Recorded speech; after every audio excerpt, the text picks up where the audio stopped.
Welcome to Recovery Unfiltered. I'm Larry. I'm an alcoholic. I am Rob. I am also an alcoholic. We are not professionals. There are no letters after our names. We know very little. However, you will hear the word God and a four-letter word in the same sentence. You will also be offended. So if you are easily offended, just pass us by. This podcast is not for you. Our opinions are just that. If you don't agree with what we're saying, that's okay. We're going to love you anyways. We are not in any way affiliated with AA. So sit back, grab a beverage of your choice, and get ready. Let's go. Hello, Rob. Hi, Larry. Welcome back. Thank you, sir. We've had a little bit more of a hiatus in this last one. We took a couple extra days to record. Yes, we did. We got a very special guest in here today. A couple of them. This is the time that you would really want cameras because my nephew he checks in with me Wednesdays like my sister does and kind of critiques what we do. Has he seen you? Not for a while, he hasn't. But like last week with Mary and Matt, beautiful couple, cameras. Now with this couple, not you and me so much, but the cameras right here. Right. They don't need cameras on us whatsoever. That would absolutely ruin our show. So, yeah, we had a pretty good response with our episode that we got back together doing. Once again, the recordings or the podcast is still doing very well. Getting a lot of people on the outside asking more questions, getting more emails coming back in. Remember, if you got emails or if you got questions, don't be afraid. Don't be afraid to hit that button on the podcast that says send a text and send an email to Rob. Oh, shit, there I go already. That's screwing all right, up. buddy. Hey, just keep going. Damn. Send an email to recoveryunfilteredrobnlarry@gmail.com. All right, what? If you also have critiques for Larry. Fuck the critiques. Those, please. Don't know no fucking critiques. I critique myself worse bad enough. Oh, mercy. Poor Katie. She doesn't even know what I look like anymore. I hide up here in this damn podcast studio. No, it could be for a good thing.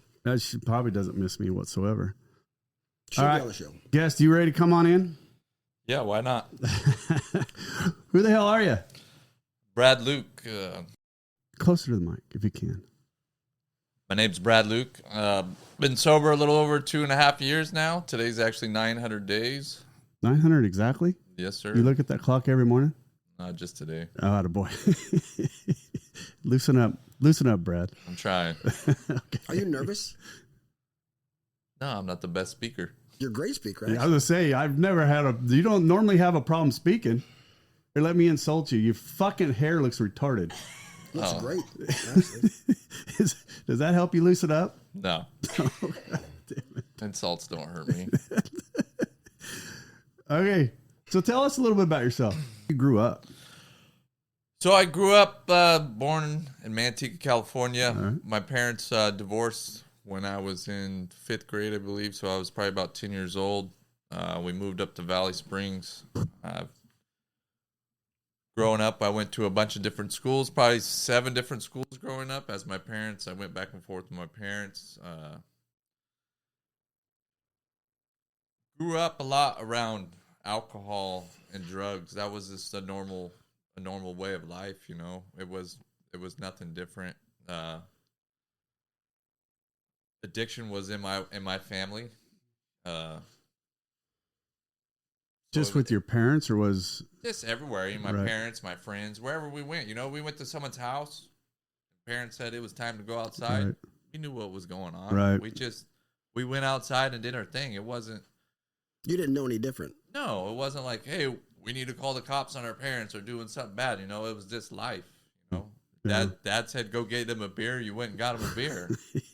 You didn't open it for them, or if you did, you didn't take a drink because you knew what was gonna happen.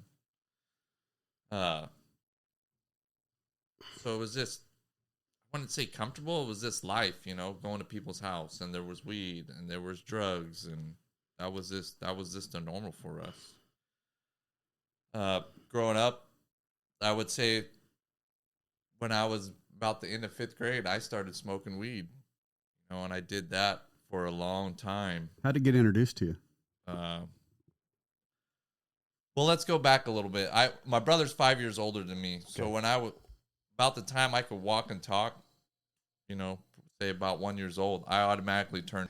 So I was raised real fast, you know. I was always with my brother, always doing what he was doing. Right. You know, I matured real quick. I wouldn't say I was robbed of my childhood, but I wasn't I didn't do all the young things that a child did. I started going fast, you know. If I wanted to ride bikes with my brother and his friends, I had to do what they did. And if I wanted to be in the club, they'd say, you got to ride down that hill. I didn't question it. I just ride down the hill, you know. Well, you don't give a shit if you die. They were smoking weed out of a can one day fishing. I smoked weed out of a can one day. And then it kind of just, I smoked weed for a long time until, you know, my mid-20s. And there was a part of my life where do I want to make money or do I want to keep smoking weed? And that was a no-brainer for me. Now why the choice? What do you mean make money? Just job. My job. Okay. It was just time to. That's when drug tests had started getting in play, and I chose work over, you know, weed. I had big goals in life that I wanted to achieve, and that was just going to hold me back from doing that, you know. And then I, you know, being raised and seeing, you know, growing up in the trailer park, you know, my dad always had a great job, but we only had what we needed. We never had anything above that, you know. Everybody my dad worked with, you know, they had the fancy trucks, the nice house, you know, they had that life that I always wanted, but, you know, we didn't have that. So I knew that I didn't want to, you know, continue smoking weed or get into bigger things that was going to slow me down in life. But to this day, I still haven't done any powder accelerants. I haven't, you know, dabbled in any of that other stuff. So want some? I'm fortunate that, you know. Brad's not getting our jokes yet. Brad, did you even hear him? No. He said, "You want some?" No. I just grew up around it, and I knew I seen what it did to people's lives, and I didn't, you know, I thought, well, I only smoke weed. It's not that bad, but, you know, I wish I didn't smoke it as long as I did. And I never drank growing up, you know, even though I was around it. I went to parties with my brother, all that stuff, was around alcohol all the time. Never really liked it. I mean, I remember the first 2 times I got drunk before I was 18. And I think the first time that I really got drunk was off peppermint snobs. Oof. That's brutal. Hey, but your breath tasted good. Oh, it went down great. How'd it come up? I don't think I puked that time, but I did learn what the spins were. And had to put your foot on the ground. Yeah, and stop that room. I was at someone's house laying on the bed trying to go to sleep, and the room was just spinning, and I was holding my foot on the ground to try to keep thinking that was going to keep me from moving. But did you say I'll never fucking do this again? No. I think if I would have puked my guts out, maybe. And then I had another time trying to be all cool in front of some high school girls, and I was slamming Seagram 7. I took like 4 or 5 shots, you know. And I've never been a big guy, real skinny, so you know, those set in real quick. And then my dad was coming to pick me up that day, and I remember wrecking my bike and feeling like shit. And then my dad picked me up, and then I got home. Well, I tried to take a shower because, you know, that's going to wash it off. Mm-hmm. Just get, you know, sober you up real quick. And then we get home, and I'm in the living room just puking my guts out in the trash can. My dad knows. He wasn't stupid. And he's like, "Oh, I think we're going to take you to the hospital," you know, fucking with me, which I didn't know at the time. And I'm like, "Oh, no, I'm fine. But, you know, after that, I didn't like drinking. Every time I had a beer, I'd take like 2 or 3 drinks out of it, and then it would just go to waste, you know. But I was never one of those people, I need to have a beer in my hand to fit in or be a cool guy, you know. Just didn't like beer. I'd rather smoke weed and function. Because I was like when I smoked weed, I could do whatever. I could go to work. I could clean the house, go ride dirt bikes, whatever, go fishing. I was like normal function. Yeah, it was what I did. Alcohol I wasn't normal. I couldn't control it. Weed, I can control. But I actually didn't really start picking up drinking until I was 21. 21, I got into real hard construction, traveling. I was never home. I was always hotel living, just traveling to shitty ass towns. There wasn't like things to do after work, but dive bars. Go get a 12-pack and a bottle or whatever, go back to the room and hang out until it was time to get up. You know, we always got up early, 2, 3 in the morning, and we were back at it again. So that's when I really started picking up beer and enjoying it. And I really started enjoying a beer after work. And then I started, that's how I grew up. My dad, his reward when he got home was to have a beer.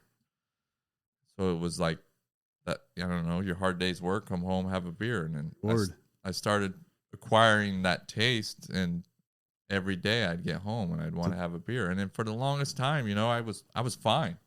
Was it for years? Was it the taste or the habit that got to you? I hated the taste, but then I started loving the taste. Right. When I first started drinking, I was drinking Budweiser, and I just started liking the taste. And I don't know how the fuck you could ever like that. I don't know. I think it was just because that's what my dad drank. Right. It was Budweiser, and fuck, I didn't know the difference. I wasn't out buying variety packs. Taking flights. Yeah, that wasn't even a thing back then. Getting a flight. And if alcohol didn't relax you, if no one ever got a buzz or anything off alcohol, no one would ever drink this shit. Right. Come on. We drink it because of the effect. Right. Eventually you acquire a taste. Right. We drink it for the effect. But back then it wasn't, I don't really remember getting fucked up all the time. It was just relaxed. Yeah, it was just having a beer, and it wasn't, back then didn't have much stress other than, always on the road. But I love money. That's, I had goals in life. I want to make money, and that's what I was focused on. And if I had to live in a hotel 5 days a week or whatever it was, wherever I was at, that was my focus. Scratch the earth. It was hard to have a relationship doing that, being out of town all the time. I wanted to start a family, and living on the road is not a place to do it. Your early 20s? Yeah, real early 20s. Where were you calling home at that time? The road? Pretty much. Yeah. I had a girlfriend. I was living in Modesto for a little bit. I kind of bounced all around. Then I lived up in Knights Ferry for a while, and I really loved it up there. It just started picking up a little bit more and more, just drinking, having a good time. Always, it's the weekend. Let's go to the bar. Let's hang out. Let's drink, and then slowly hard alcohol. That kind of slowly came into my life. I wasn't a real hard alcohol guy. But on the weekends, I would go have a Long Island iced tea. I don't know. Top shelf, baby. When I got to my peak, that wasn't on my thing to do, was a Long Island. I don't know. Like when everybody goes to hard alcohol, for some reason, that's where they start. Even Mary, when Mary was here last week, that's what she said. Well, that's all I ever drank. I never drank beer. I hated beer. By bother. I was a Jack Daniels guy. But when we'd go to the Nutcracker, when we go to restaurants, and I wanted a drink, why would I drink Jack Daniels? I'd always drink a Long Island, top shelf. I was beer, 100%. Don't get me wrong. I had a pint already in me before the restaurant. See, I never pre-gamed before going to the bar. We used to go. When did you start pre-gaming? Because eventually we do.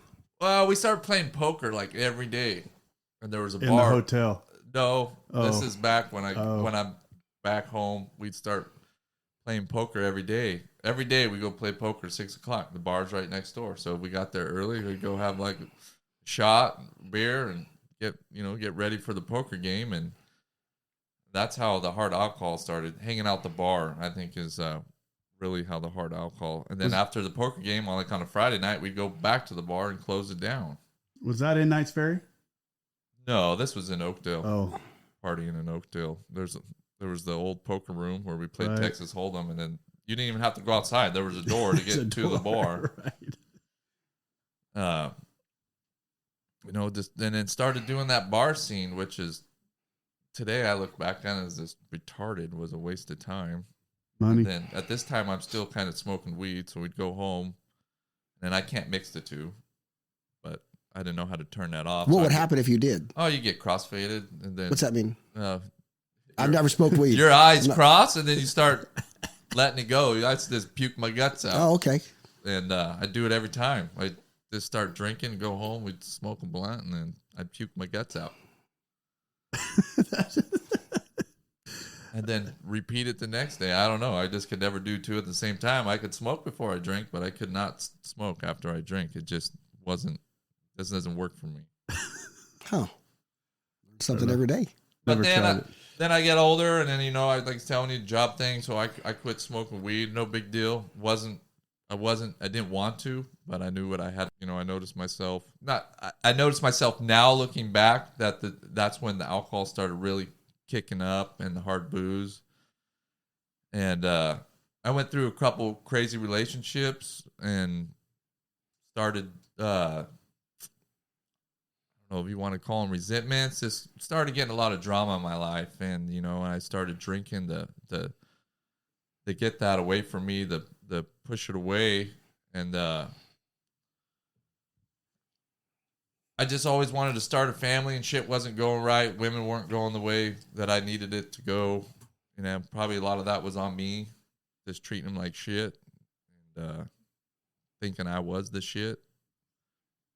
But then I landed this really good job, and I started doing really good, and then I started really getting towards those goals that I wanted in life, you know. And life started looking good as far as income and getting things done. And then is that when you were with your current job now? Yes. Yeah. So you had switched jobs. What year did you switch jobs and you stopped traveling every day? I was 27, I want to say. Okay. Somewhere right in there. And then I moved to Knights Ferry again. The second time up in Knights Ferry, I'm hanging out there, living up there, just go to work, go to the bar, go to work, go to the bar there in Knights Ferry, and just hang out. And that's what I did. And one night I'm up there hanging out. I'd go up there and eat dinner, and I'm hanging out. And this couple walks in. They weren't a couple, they were together. They came in together, and they weren't holding hands, and hanging out there and having a good time. And I was talking to this guy, and he found out that I knew some people around town where we go ride quads and dirt bikes and stuff, and he wanted to hook up and go ride. And I said, yeah, that's cool. And I gave this guy my number. And then a couple months go by. I get a text on my phone. Wasn't too sure about it. Picked up a dude in a bar. At this point, I'm going back and forth with an ex-girlfriend of mine. I thought she was playing some crazy games on me, texting me from a different number, trying to trap me or something. I don't know. But I text this number back. I'm like, hey, who is this? Sends a picture, kind of rings a bell. Was it a nude? No. Damn it. And then I call because I don't trust the text because I still think it's a trap or something. So I call and I say, who is this? She's like, oh, this is Grace.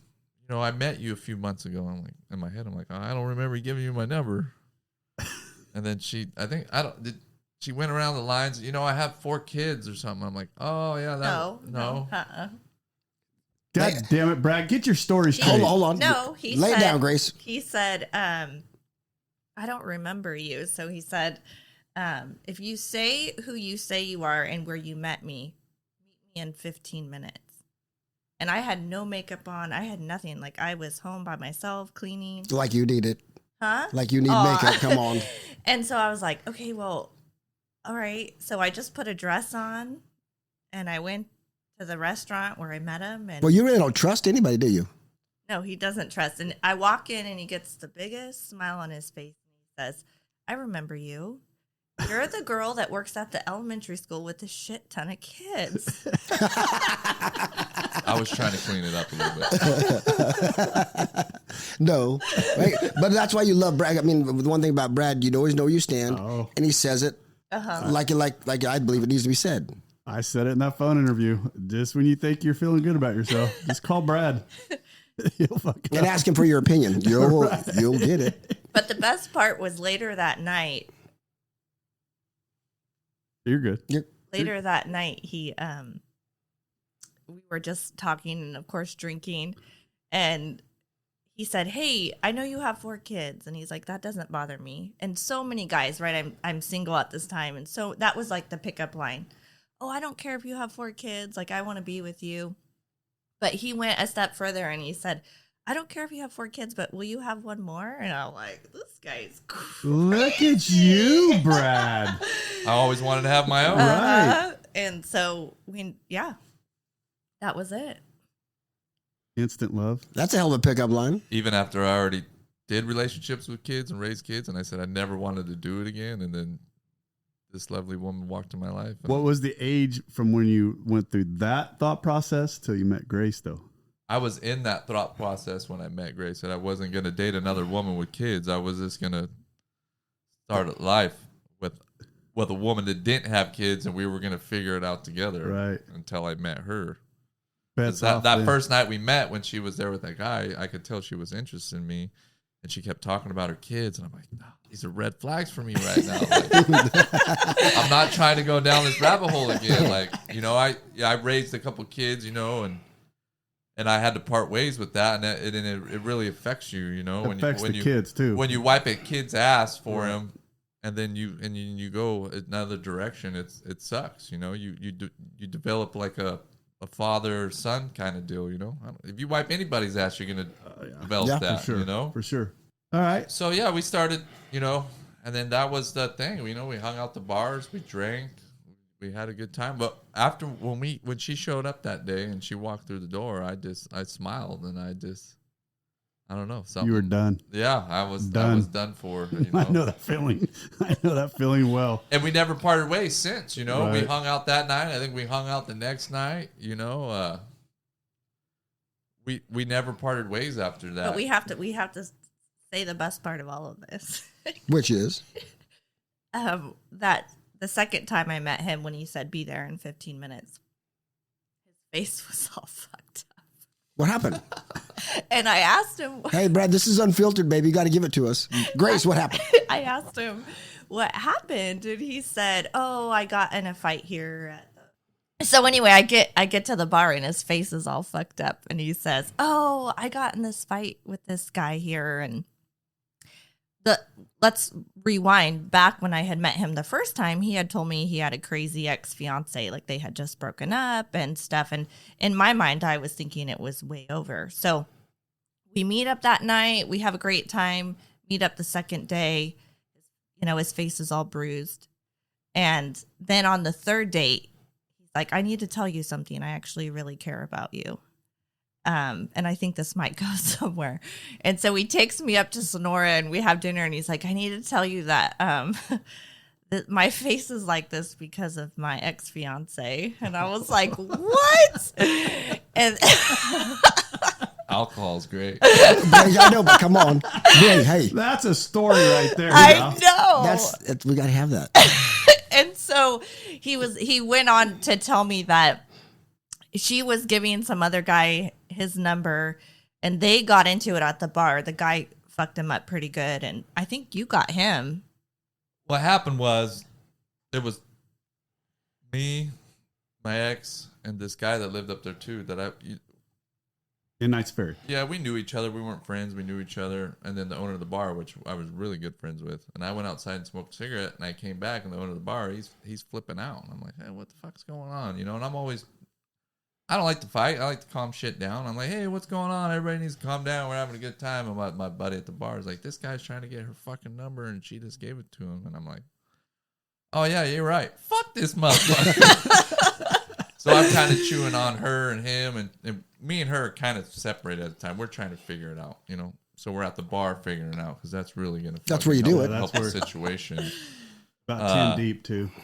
So I kind of lose my shit, and guy he's talking shit. I'm like, do you want to go outside? He's like, or I think he called each other outside. I'm like, yeah, let's fucking go outside. And so me and him were outside talking, and I said something in the lines of, would you want that for your daughter or something like that? And then he cracked me a good one right in the nose. And then it was on. You know, we were fucking fighting.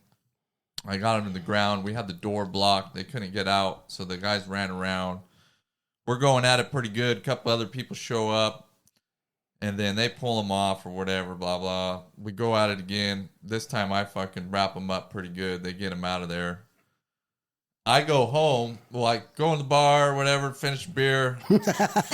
She disappeared. I don't know where the hell she went. I don't know if I was on my quad at that time or the truck, whatever. I go home. I open the door, and there she stands, close-fisted, right in the nose again. Bam! This splits my nose right open. Still can't breathe right to this day. I don't know if it was him or her, but yeah, it was a crazy crazy night. I didn't even clean the blood off. I turned around, went right back to the bar and started drinking. Hey, that's why nobody messed with you in the bar. there was no one to mess with me that night. Just stuff I regret, you know. Even though she was crazy, I was still a piece of shit and drinking and treating her like shit. And I'm not saying it's all my fault, but I'll take my part, you know. Oh. But then you went on a date with Grace the next night? no, It was like a week later. I think it would have. But been he still had the battle. He still had the battle scars. Oh, he still had the battle scars, but when we went, what made it so funny is he acted as though when we first had that dinner that he hadn't seen her in months. And so on that third date, he had to tell me like, "Hey, damn it, Brad." I know." So I started falling for this girl. So I was open about everything. I told her about all my when you exes. say this girl, you live mean in Grace. Texas. Yes, my wife. I told her everything because I knew we were going to run into people. It's freaking small around here. Yeah. You're going to always run into people. And right. I don't want to be like, oh, well, you know, as we go along in life, explain it. I would just tell her things, and that way it wasn't a surprise. So when you get in the grocery store and he gets that look, Grace, that's story number 4 over there walking down the we get it all the time. No, I think he had like it was so bad that his landlords were going to put a sign that said "walk of shame" because she said every night there was, not every night, but there was a lot of different girls that were coming, and she said when I came, she almost put the sign out there, and she said I'm so glad I didn't because you might not have come back. Oh wow. The landlord said that? You got to know the landlord. Yeah. Oh, it was yeah. the landlord's son. They lived next door, so the talent had to park in front of their house and come over. Yeah. Damn it, Brad. So I was one of many. Get it out when you're young. That's all I'm saying. Right. Get it out when you're young. Yeah. But by the grace of God, this woman comes in my life, and Good choice of words, by the way. No kidding. she, you know, she's God fearing and all that stuff. You know, I wasn't raised in religion, but I was at this point in my life where I was kind of taking it on myself to go to church and kind of learn a little bit what I could. And I don't know if I was going to church to learn or I was going like, God help me. You know, I just probably a little both. I didn't have no one to help me. You know.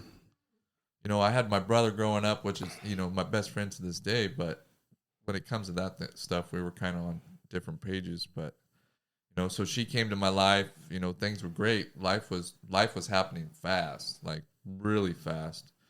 I mean,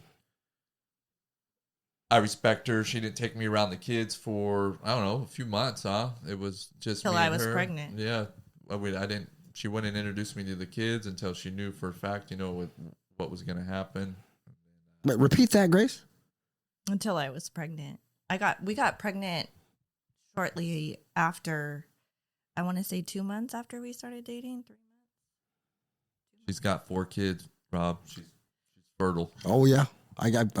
Well, I mean, just as you were telling the story, she came in and she was, you said she didn't bring you around the kids until, and then Grace pops in till I got pregnant. Well, yeah, because I mean, I think at that point, I didn't want to bring my kids around him. I was thinking like 6 months, maybe a year. And I got pregnant so quickly that I thought, okay, we're going to have to accelerate this because you're pregnant. I'm pregnant. And so now I'm going to have a new baby and I already have 4 children. So just trying to, bring everyone together and be a family as best we could. But then I started kind of showing her who I was as far as partying, getting on the Harley. We'd go party on the Harley. We'd go to Vince or we'd go to Reno, 3 Vibrations and party and just get drunk all weekend long. I mean, drink till we woke. Not when I was pregnant. No. Okay. Yeah.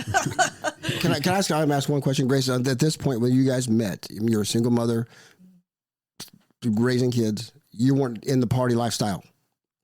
Oh, no. The funny thing is I didn't even start. I mean, and I know this isn't about my story, but I grew up very religious. Didn't even start drinking until I was 20s. And when I'm saying drinking, I mean like having a cocktail on the weekends. And when I met Brad, I started drinking more just to keep up with him. He was a big drinker. So on the days I was with him, I would drink. Okay. That's kind of what I thought. I mean, that's, I don't want, because I've been critiqued, don't tell people stories, but when you know something, you kind of want to bring. You got to find a different way to bring it out. So Yeah. Okay, Brad. But at this point, I'm still kind of managing it. You know, I'm still having fun. I'm not using it that right now at this point to drown out a lot of things. Right now, I'm having fun. You know, what was I, 28 when we met? 29. Yeah. We were just having fun, drinking, but it was getting out of hand, and it was getting out of real fast. You know, I remember taking her to a biker event in Reno. We had a great time, which I thought we were having a fucking fantastic time. And then I think it was the day before we were leaving, she starts crying, and she's kind of being mean to me, and she's upset. And I think that's when she realized something in her tummy wasn't going right. And it wasn't that she needed to take a shit. It was something was going on. And when you have 4 kids, I think you know that feeling pretty good. Yeah, and she had an instinct. So she was pregnant. That's when she found out she was pregnant. I think she was having and then she's like, I'm pregnant with this asshole. With your kid. Yeah, and I think she was kind of having some regrets at the moment, you know. And yeah, so I think I saw a side of him in Street Vibes that I thought, okay, this isn't going to be for me. But then I knew I was pregnant, and so I remember on Monday waking up and saying, okay, I'm going to go get a pregnancy test, and I went and took it in the Starbucks bathroom on my way to work. And I just started crying, and I thought, okay, God, your plan is bigger than mine. But now, why did you cry? I think we know why, but explain. Why did you cry? Well, for me, it was multiple things, but I would say a big part was shame. Having grown up in the church and knowing that having sex outside of marriage was a sin. Not only was I doing that, but I was doing it with a man that was as opposite from God as he could possibly be.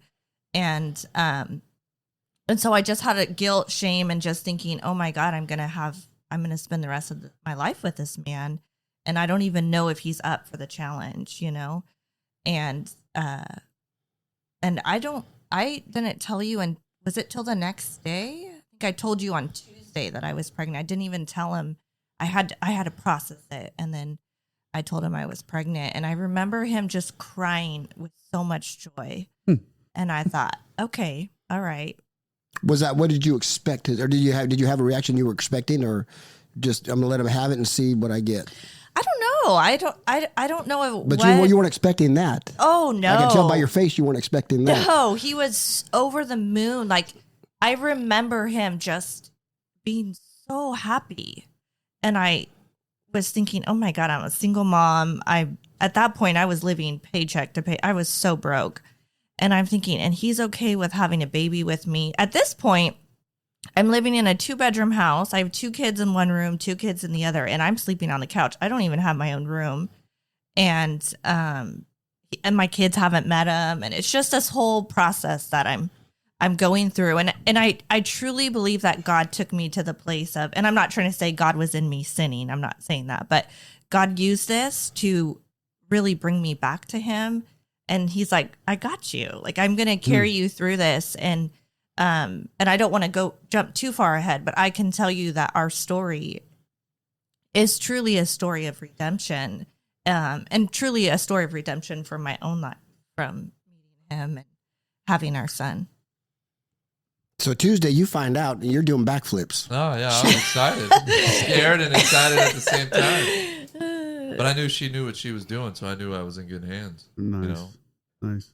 You know, and I've taken care of younger children before, so I kind of knew what I was doing. But she had 4 kids already, and I'm like, I ain't gonna have to do shit. So you thought? No, I know. I was really hands-on dad. Like, I was that was my boy when he came out. You know, I remember the day she told me he was a boy. I cried my eyes out. Excited. So yeah, life started moving quick. Rented a house. We brought the family together. And then not shortly after that, my dad got diagnosed with kidney failure. So he started going downhill. Not really fast in the beginning. It wasn't. I don't know how to say this. So in the beginning, it wasn't a huge deal. It's like, everything's going to be all right. But you don't really know until you know. Well, he was able to even have a machine at home. Like it wasn't. Yeah. It was, he could take care of himself. So Dad, he's got kidney failure. So we're kind of dealing with that process and that. One day me and Grace were just like, hey, let's go get married. And this is after we were renting a house. The house, Jonathan was just born. I think he was like 6 weeks old when we got engaged. I was like, hey, let's just go to Tahoe and get married. She's like, yeah, let's do it. And I'm like, all right, we'll have a party at the house the night before. We'll ride the Harley up there and we'll tell people. And if they make it, they make it. If they don't, they don't. Because this day is just about me and you anyways. We didn't want a huge wedding. We just wanted to go get married. So we did all that. We had a huge party. Shout out to Fireball. It makes a great night real great. Especially when you got the shot ski. Right. And the dudes start having their shirts off and shit. Like, no, we don't want dudes with their shirts off. No. Grace Well, did. mine came off, so it worked. True story. Wait, hold on. Grace, your shirt came off? Off. And yeah. you were pregnant? No. They had the baby already. We already you had the had baby. the baby. Yeah. Oh, we atta had the girl. baby. We know what his Nice search job. history looks like. Nice. He's got a fetish. So we run up there. We have the party. We run up and get married. Hungover as shit. I think I almost had to strap her to the back of the bike to get her up there. I was so hungover. It was terrible. Some of our family came. It was a Chapel of Bells. What a great place. Smells like a mortuary inside. Well, they probably had a funeral right after you left. Before they got there. We walked through the door and we smelt that. We're like, oh man, are we at a funeral home? They're like, for like another $150 you could get married outside. I'm like, yeah, we'll get married outside. It's a lot better. It was so awesome. We picked out a song on YouTube and played that. Which was? It all started with the beer. Mm-hmm.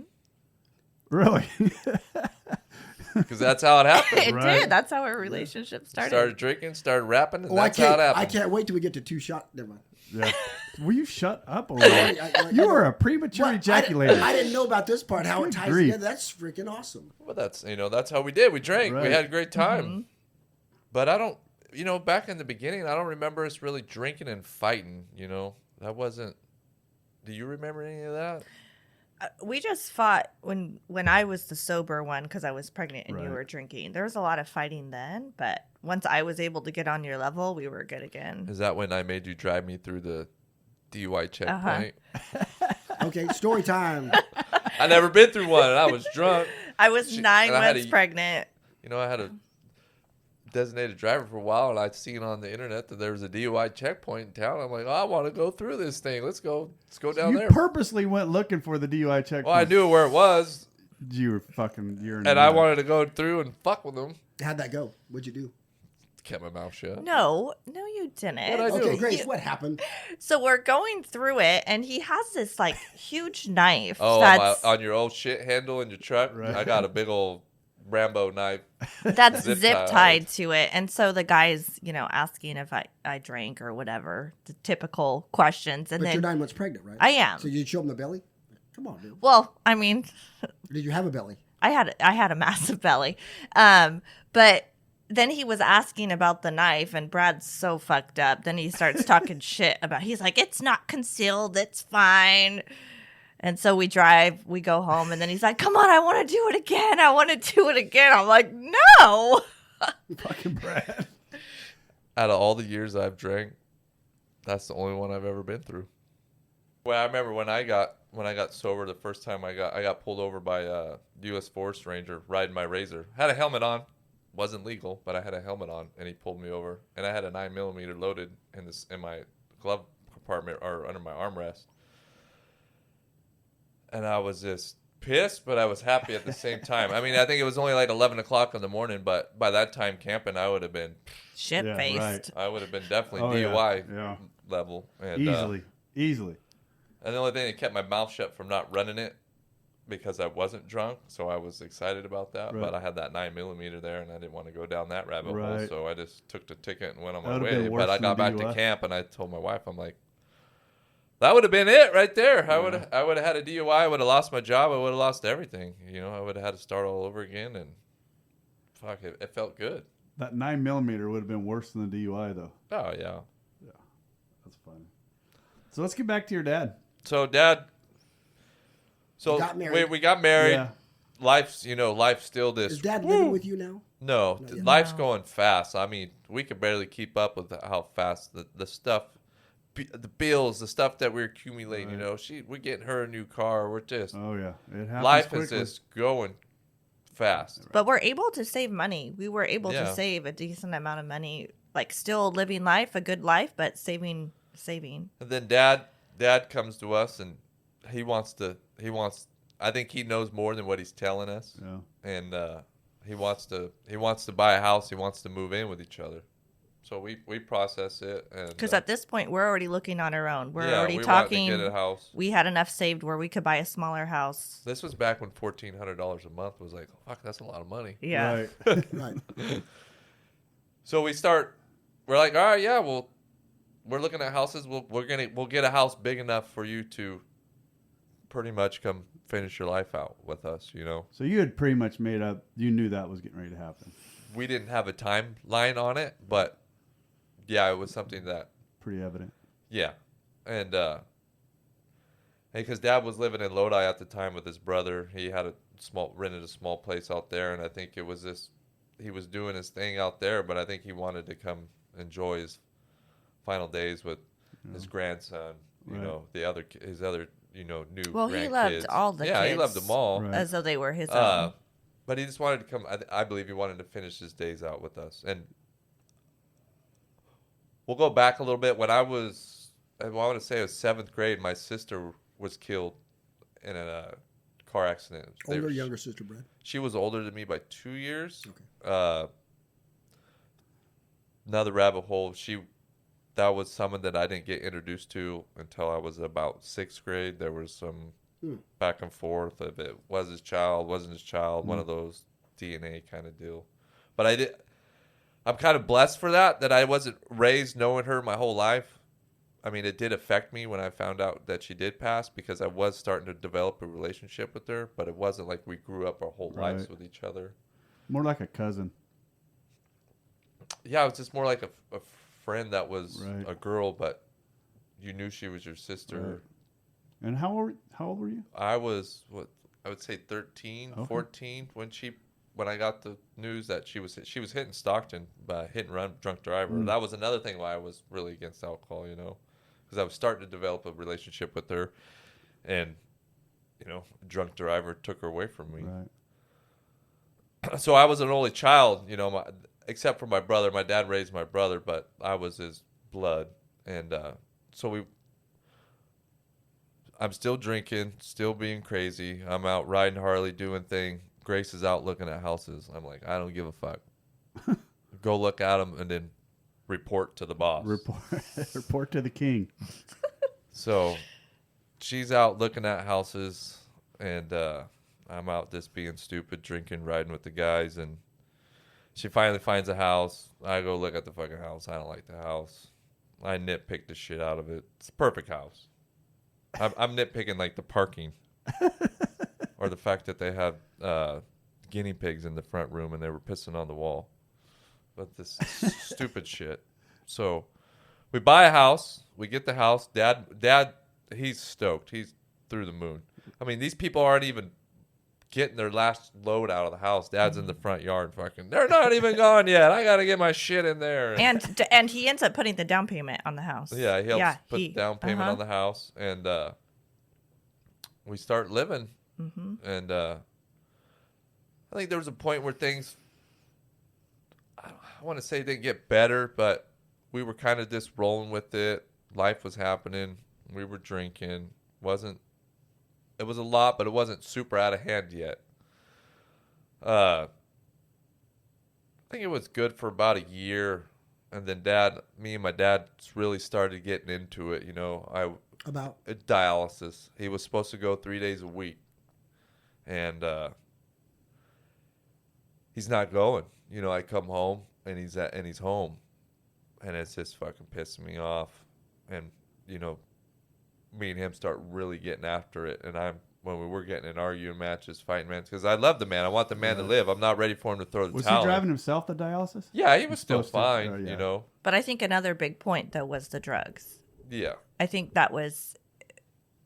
I don't think you knew how much he was into the drugs. I knew. I just didn't want to face it. It's still, at least I feel like it was kept from me. It wasn't until he came in, and that first year was really when I didn't even know what it was, and he would just crash and sleep for 3 days. Wow. And that's where you two were getting in the fights, because I knew what it was. I just didn't. Right. That shit I've always tried to just put in a dark, out of sight, out of mind kind of deal. Yeah, it was just normal to me. I was raised around it my whole life. Fucking up all night, sleep for a few days. That's fucking. I didn't do it, but it was normal to me. You know, it was what I knew. What we thought was normal as kids was fucked up shit. Yeah. I have some stuff that I thought was normal, and the older we got with our own kids. But there's one thing I don't regret any of it. Oh no, I wouldn't. I. I'd go back right now. Grace looks at me funny when I say this stuff, but I would go right now back to day one and live every moment of it 100%. all over again. Without a doubt. Even the bad parts, I would agree with do you, Grace. again. I'd change shit. I had a blast as a kid. Oh, I did too. I had a blast. I did not have a good childhood. Right. Well, that's why you look at me that way, because you wouldn't want to. No, my childhood was terrible. Yeah. Well, I know some of hers too, though. So I get you. Yeah, I get you. So we're fighting all the time. You know, I get home and it's just crushing me, because I'm like, you know, if he don't go to dialysis, he ain't gonna live. Right. When you're at 3 days a week, that's bad. Yeah. That's not good. You know, and I already went through this. I used to help this gentleman. People might know him, real famous guy. His name's Alex Nacarado. He was in dialysis, and I used to help him out all the time. And you know, and I watched him go, and I didn't really know about dialysis until I met him. And me and that guy would go have a highball every day after dialysis. Like, he wasn't gonna stop. I mean, he didn't take it to the top, but you know, he was gonna have his one drink a day. And he knew his time was coming, but he was gonna live life. But when he went, that happened on a New Year's. You know, that really hurt me, got to me. And then my dad's going through the same thing, and I'm like, fuck, I'm gonna do this all over again. So we're fighting all the time. I mean, we're not going at blows, but we're raising each other's voices, and I learned how to raise my voice from my dad. So I was pretty good at us raising our voices at each other. And it just became a battle. And then pretty soon I'm getting calls at work.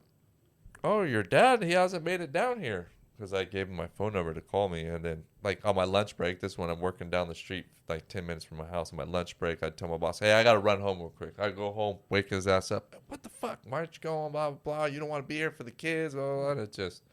It was an ongoing battle. Then he would. Is that when you're in the house you're in now, you mean? Yeah. Okay. So then, you know, he'd get his stuff, and then things would be good. Then he would go for, I don't know, a few weeks, month straight. And it's like, life's great, you know? And then he'd come down, and then it would, that whole world. Because he was still battling his drug addiction. Yeah. Yeah. I mean, to us, it's an addiction. To him, it was just, life. That was life. Yeah. It's how he functioned. Yeah. I don't know. Back in the day when guys worked 6 months straight, 12-hour days, if they weren't on something, you're crazy. Right. They were all on something. They know my story. Yeah. So it just, like I said, for months, you know, for a month it'd go good, and then me and my wife start butting heads, because when he goes south, you know, it's just chaos in the house, and she's never been around it, so it's normal to me. I kind of shut those when he's having his bad days. You know, I kind of shut that out. You know, that's how you grew up. Yeah. Yeah. She didn't know what the hell. She's shell shocked. She didn't know what any of that stuff Right. was until she came into my life. Like nothing. Like I popped her cherry on so many things. I learned who Tupac was. Yeah, but she had 4 kids. You always go to that one. I know because I didn't know who Tupac was. How old were you? Good grief. I was 30 when I found out he played Tupac for me, and I was like, oh, okay. Where did you grow up? Sheltered. No shit. She was very. Very sheltered. Wow. Not in a good way. Not protected in a good way. No. Okay. So now, how bad is Dad, and when does he get?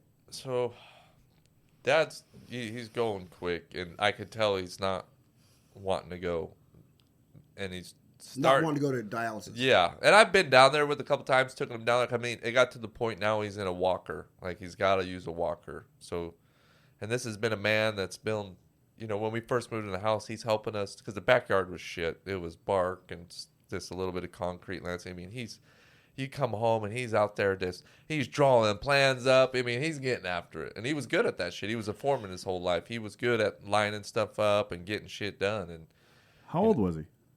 When my dad passed, he was 60. So at this point, he's like 58, 57. Okay. But it's just, he was still young then. Oh, super young.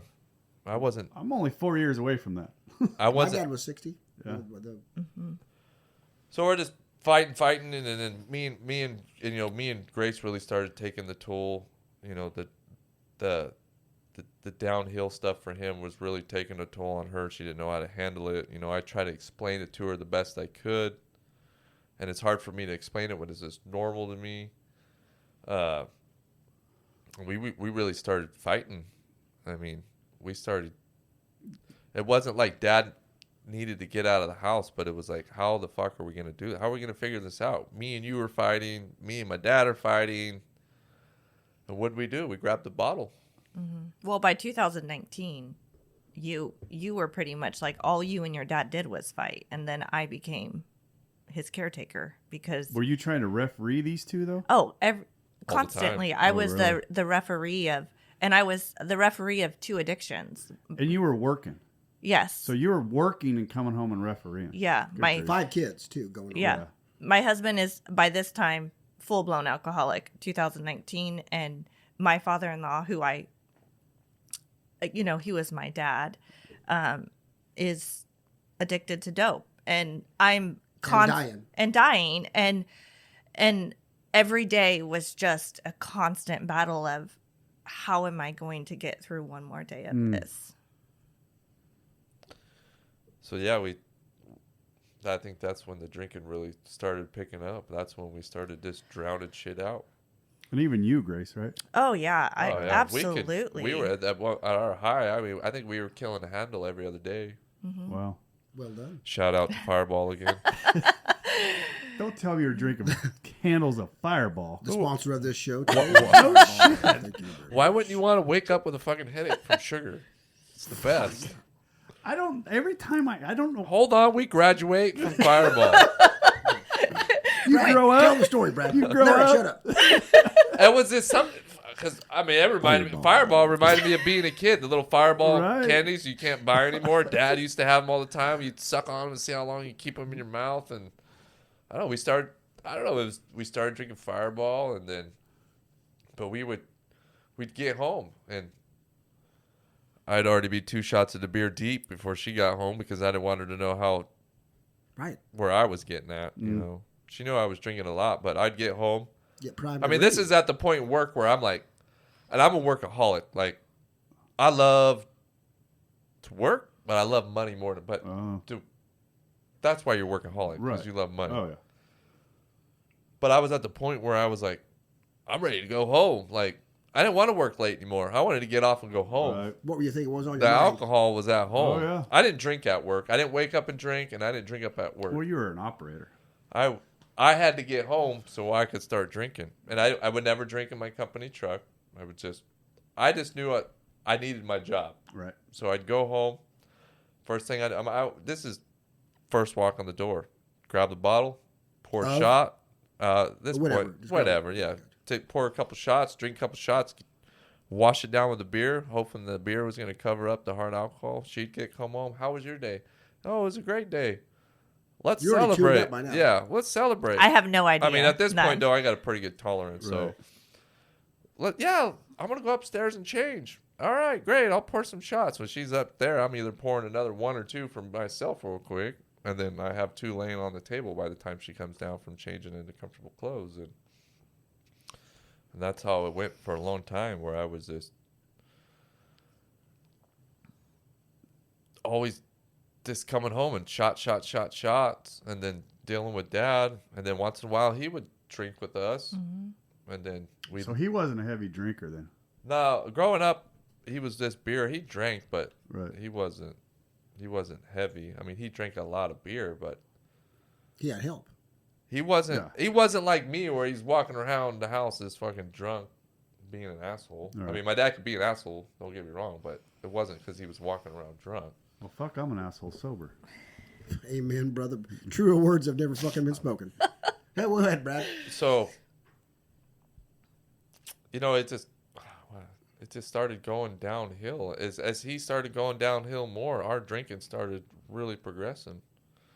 I mean, I remember Grace had a friend that had a wedding, and they had like 10 bottles of tequila left over and 10 bottles of Vodka. Vodka. Was it vodka? I don't think it was vodka. Whatever. It's like can't 20 remember. bottles. Fireball. No, it wasn't Fireball. It's a fireball. And then at this point, I became a really tequila drinker. We graduated from Fireball. This was the Thank end of God. 2019. Tequila. We were tired of the headaches. We were tired of the headaches. We were buying Don Julio, and the shit's expensive. That's expensive. When you drink a lot, the shit's expensive. You went from shit to top shelf. Yeah, we went from $20 a handle Go the to other way, Brad. we went Go to the other way. $20 a handle to $50 for 750 milliliters. Jesus. Well, we can kill that one quick. But I was saying, her friend got married, and they had a shit ton of alcohol. They're like, "Oh, we want $10 a bottle or something." I told her, "Buy it all." No shit. So we had alcohol for days. I mean, we had. How many days? You had 20 bottles, roughly. 10 bottles of tequila. It didn't last long. No, We were having. That's gonna get we that. were having parties too all the time. Yeah. You know, every Bring your own weekend. parties or you supply parties? we supplied the parties. No, did you supply the booze? Yeah, oh yeah. We always had booze. So we went through that really quick with the parties, and I mean, we were always. It seemed like every weekend we were having parties, just getting shit faced, and that was the norm. Staying up. We never stayed up late though, because we were so drunk. We always passed out. No, but- you always stayed up late. Did I? Yeah. And then you would tell people, I don't care. I'm not going to tell you need to go to bed, but you need to get the fuck out of my house. That sounds like a No, Larry I'd move say- right there. That's Brad right there. You don't know gotta why go you home, but you gotta get the fuck out of my here. house. Right. That was me. Or, I was Irish or that goodbye. you turn around and Brad's gone, because Oh. I knew how to put myself to bed. Irish goodbye, baby. I mean, there was I was times good at it. There was times where I suppressed, where I stayed up a little too long, and Grace is like, "You need to go to bed." And then Larry's high stepping again. There was times people would just be, "Where'd Brad go?" I'd be in bed, out. Oh, well. Me too, brother. Me too. Yep. So, I mean, at this point, it's craziness. We're fighting all the time. You know, we're at the point where it's like we love each other, but we don't like each other. Yeah. And the only way we're tolerating each other right now is the alcohol. And I know she's not wanting to do it, but it's the only thing keeping us Together. Yeah. Well, pretty at this much. point in my mind, I've already made up my mind that I was going to leave him as I was going to be there to take care of him until Dad had passed, and then I was going to move. done. I was done. Were you yeah. guys still sleeping in the same room? Oh yeah. Were you? Yeah. Okay. So it hadn't gotten that bad. Yeah, well, obviously I don't she's getting play ready to that leave game. him. It's No. Well, I know, but I mean, Brad wasn't aware of how bad it was. No. Oh no, because if I would have told him that, Right. he would have. It lost. I had just made that Right. decision inside of okay, I'm going to be here. Yeah, I know how long Katie lived like that. Mm-hmm. I do. So brutal. So, and we'll fast forward. We'll get to where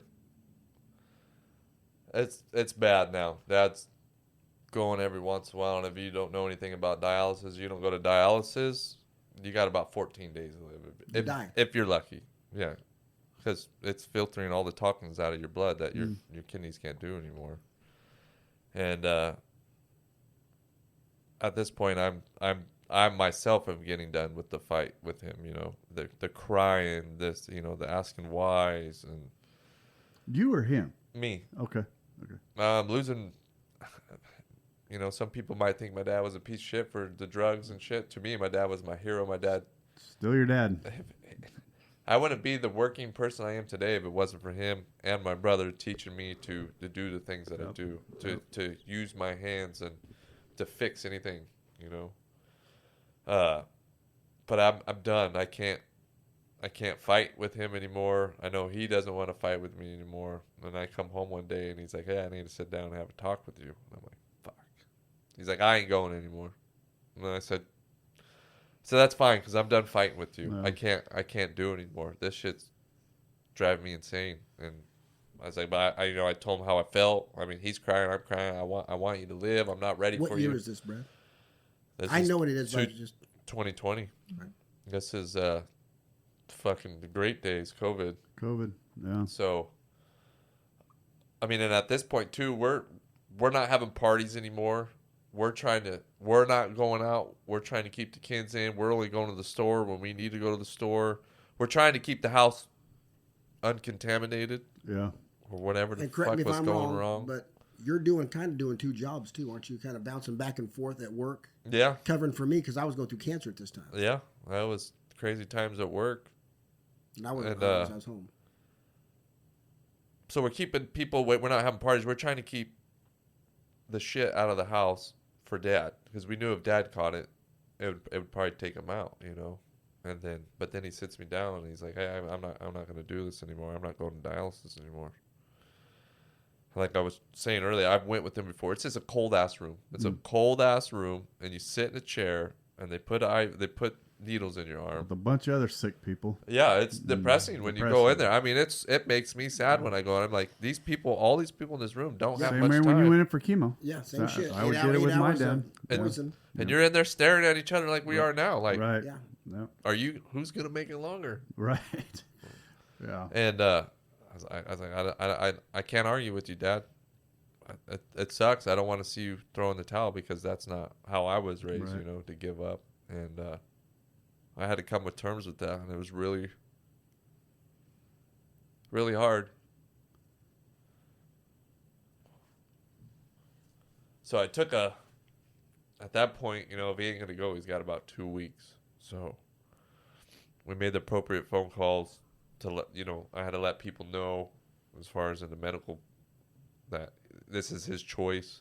Yep. You know, so the dialysis people knew that he wasn't going to be showing up, you know. So they lined me up with hospice and all that stuff when it was time. So I took 2 weeks off from work. Turned into 3, but I took 2 weeks off work and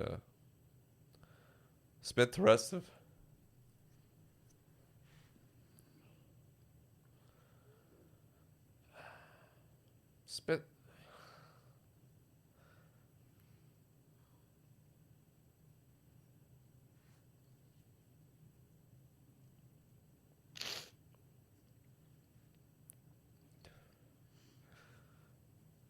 spent his last 2 weeks with him trying to do some of the last things he wanted to do. What did he want to do?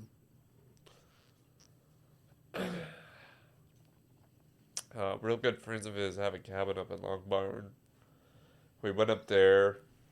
He wanted to go to Yosemite. And I told him we couldn't go to Yosemite because at this point you gotta have a permit to get in. They're only letting so many people go in. But I drive his ass all the way to the damn gate after leaving Longbarn just to prove a point. Dad, we can't get in.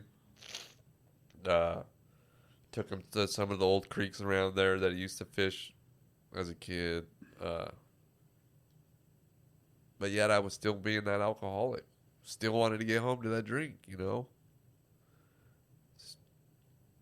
Sucked. We just spent time with each other, you know.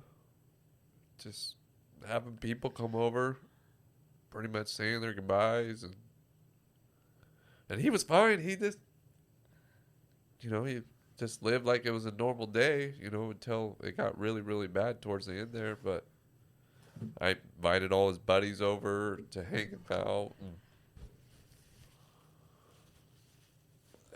and talk shop from back in the day, you know, and he really enjoyed it. But he got tired, and then it was time to where he couldn't get out of bed anymore, you know. And I think that weekend was Jonathan's birthday, and he gave me money to go buy him a gift and shit. And we didn't really want to have a party for him because, you know, Dad's in there. I think at this point he only has like 2 days left, you know. And he's like, no, you're gonna have a party for that kid. Like, don't let this. don't do it because of me. So we still have a party and stuff, and his dad loved the kids. I mean, Christmas around our house was stupid. Like, it was pathetic when Dad was there. Spoiled them. Oh, it was embarrassing. You come to my house.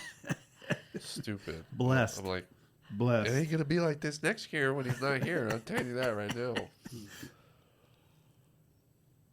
So he just, I just fucking trying to drown it out as best I could, man. I was. After he passed. Not before, just during that 2 weeks was Both. bad, you know. Yeah. We took him camping. I forgot about that. Yeah, we took him camping. It was so bad we took him camping. He could barely get around, but he wanted to go camping. He had to sleep in a chair out. Did he sleep outside? No, we got him in the trailer. Yeah. But I knew that was that night, that it was his last night, so I slept on the couch. And I woke up at like 5 in the morning. And it was like I woke up right when he passed, it seemed like. Because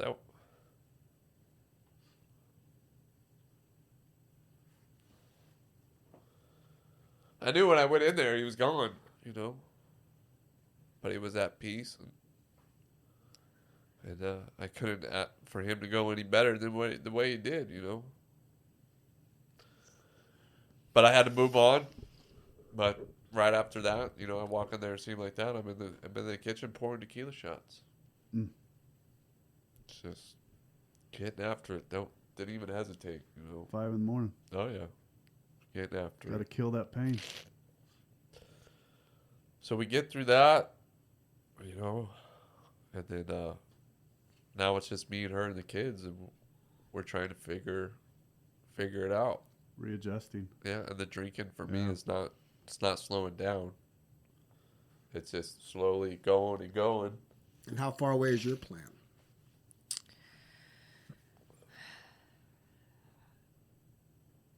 At this point, I'm just thinking, because something that was odd to me when Dad passed was he didn't cry. He didn't. I remember him, you know, going into Dad's room, and then he went out and just started drinking Patron out of the bottle, and he didn't cry. And I thought, okay, that's interesting. And then that just turned into weeks. And my point is, as soon as he's done grieving, I'm out. Like, I know our relationship is over. He's so angry at me because he blamed me for his dad passing. He thought if I took care of him better, he'd still be alive. And so I knew our relationship was over, and I'm just waiting for the right time to leave. How far after? Go ahead. Go ahead. Well, how far after Dad passing did you end up leaving? I didn't move out until 2022. Dad passed in 2020. We had our ups and downs, but I start to drink less. Okay. And so you were tailing off. I was. I mean, I was still drinking. I don't want it to be like, oh my God, I was still drinking, but I was my relationship to God was getting stronger, and I was really relying on him to get through each day. And I was just praying for peace, and his drinking was getting worse and worse. And Can I? Because I'm kind of not in the middle, but having lost a dad, and knowing Brad's, because he covered for me going through cancer, and after all this, I could see the difference in him. And his, you know, and I could been recovered. I knew what was going on with him, and I could see it from a distance. I didn't know this was going on in the house, but I knew he was getting worse. After his dad died, I could see it in him, very visible. Am I wrong? No, you're 100% correct. Were you up at where you're at now? Were you at the plant that you're at now? Yeah, but I was overseeing 2 plants at the same time. When I was going for cancer, he was covering for me, and kind of he was double dipping, and Dad was dying. Gotcha. You know, he had a lot going on, and you know, the it's drinking. just, it's crazy. Like Grace said, I didn't cry, and I still haven't to this day. Like You just did. Just did. No. But you know what I mean. Yeah, I have moments when I'm driving to work And oh yeah, well that happened the other day. Shit hits me and I start leaking. But I've never like broke down. We'll do some step work on that later. I've broke. I don't know what it is. I've dealt with a lot of death in my life. A lot of death in my life. Starting at an early age, and I did a lot of crying when I was younger. I don't know. I don't know why. It just, and it's still to this day. It's made me, my emotions. It's really changed me as a man as far as crying.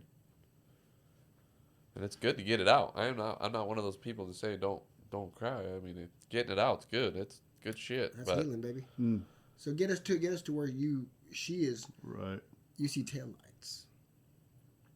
So it just, for me to get through the days, I go to work, and you got to remember, I'm working 10, 12 hours, 15-hour days, come home.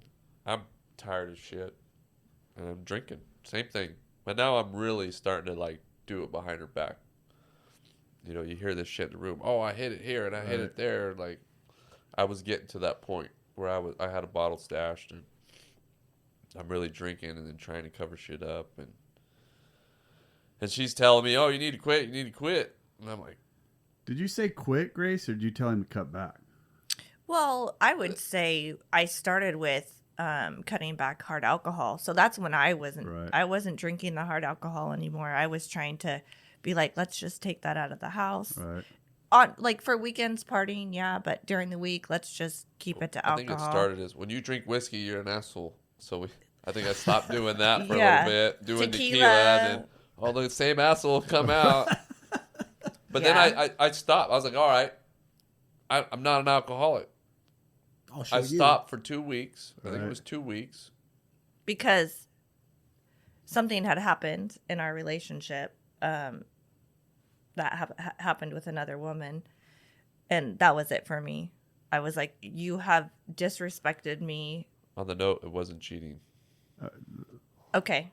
But it was so disrespectful that I said, so this was the end of the summer of 2021.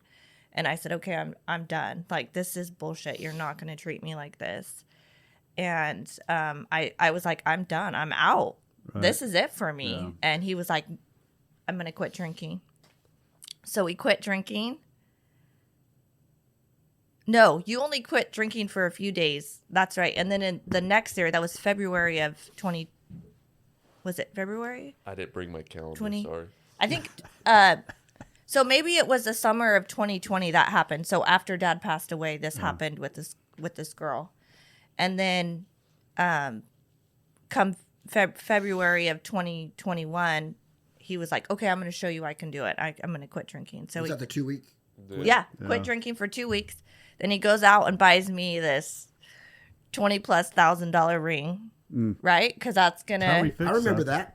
How we fix stuff. Yeah. So, you know, what can I complain? I have this gorgeous ring. I have my dream ring, and on the way home from buying my ring, after 2 weeks of being sober, he drinks,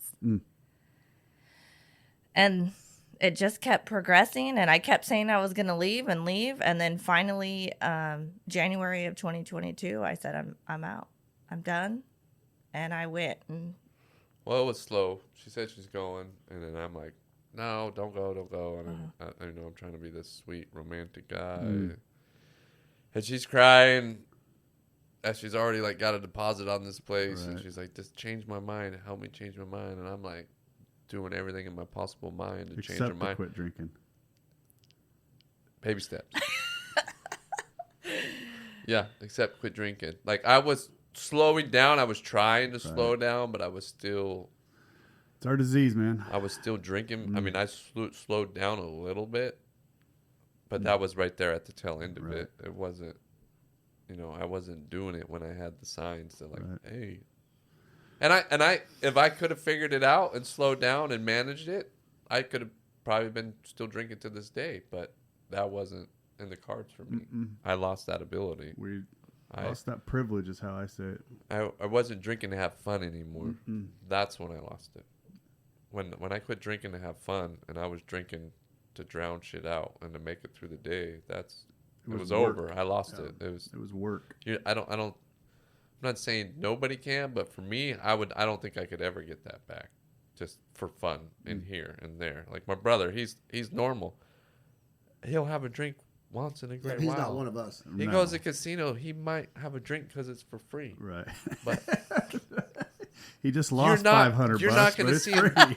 You're not going to see him drunk saying stuff to his wife that he's going to regret tomorrow. Right. You know, and he's damn sure ain't going to say it in front of other people. Yeah. And but it came, and I'm over here like, oh, she ain't gonna leave, you know. And she left, and I think she set me up because how so? She made all the kids come home that day, and she got home later, and then she picked up all the kids and made me walk out the door. You had to walk the kids out the door to the car? I couldn't walk them out.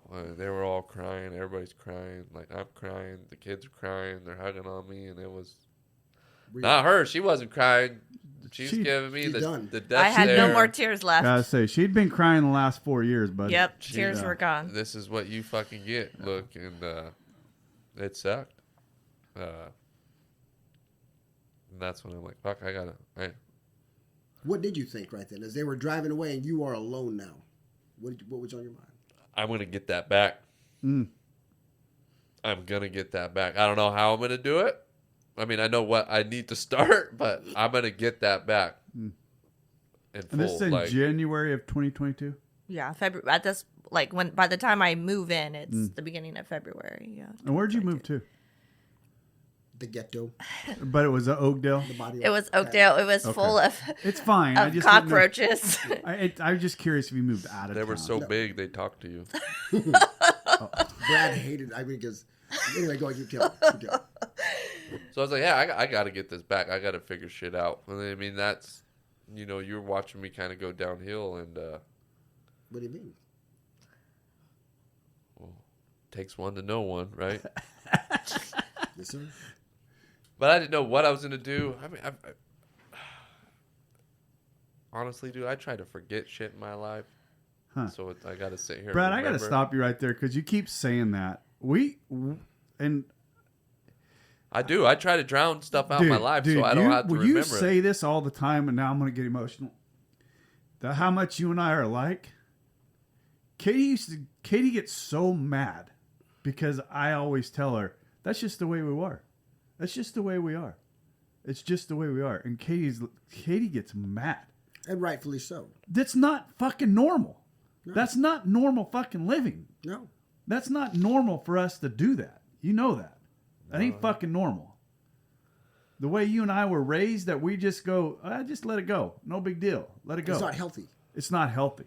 I know that now. Well, it's more normal than you think, because look who's sitting around this fucking table. Right. But it's just not healthy. No. So, how did you know where to go? Oh, when I was digging my hole, you came over and fucking looked in there and said, hey, I can help you out of there. And and at that point, I mean, I knew. I went to AA when I was 18 when I got in trouble for a weed ticket. I got pulled over and, got a weed ticket. So back then you could choose to go to AA or NA. And I'm like, well, I ain't no fucking drug addict, so I'll go hang out with some alcoholics. I don't drink, so I'll go listen to some old timers talk about getting drunk. So I knew what AA was, and I knew how they were as a family because I did all. Hold on, but can you finish that story? Because that is a great story. So at 18, please tell me. I do all the, I'm going to AA meeting like 4 a.m. before I go to work because you got to get one of those guys to sign your card before you can get into the actual county drug class. So I do all these. I don't share. I'm just here to get my card signed. I'm just that guy in the back, and they're small groups, but they're great people. And the last day, I'm like, all right, I'm gonna share. I'm gonna tell these people the truth why I'm here. And I told them, I'm not an alcoholic. I'm just here because I got a weed ticket, and I don't want to go where I lived in Calaveras County. If you went to NA, it was all tweakers. It was bad shit. So, and they went there to sell it. Yeah, so I tell them, I'm like, hey, I didn't want to go to NA. I wanted to go to AA, and they were all just happy. And then, I already had a plan to go to court. And when I got out of court, I was going to go get a bag of weed and start smoking again. And they're like, well, are you going to keep coming back? And I'm like, in my head, I'm like, what the fuck did they just hear what I said? But they were just the most nice people. They wanted me to keep coming back. I'm like, no, I'm not. This is it. I'm going to court today, and I will not be back. But what is it? Prophetic. What was it? 20 years later? Yeah, almost. Right. A little less than. Yeah, back at it again. Where were we going with that? Well, I was hanging out. Oh yeah, you were hanging out, and I knew how to get sober. I didn't know anybody, so I knew you were sober, but we never really talked about it much back then. I knew you were sober. I didn't know anybody else really that was happy and sober like you.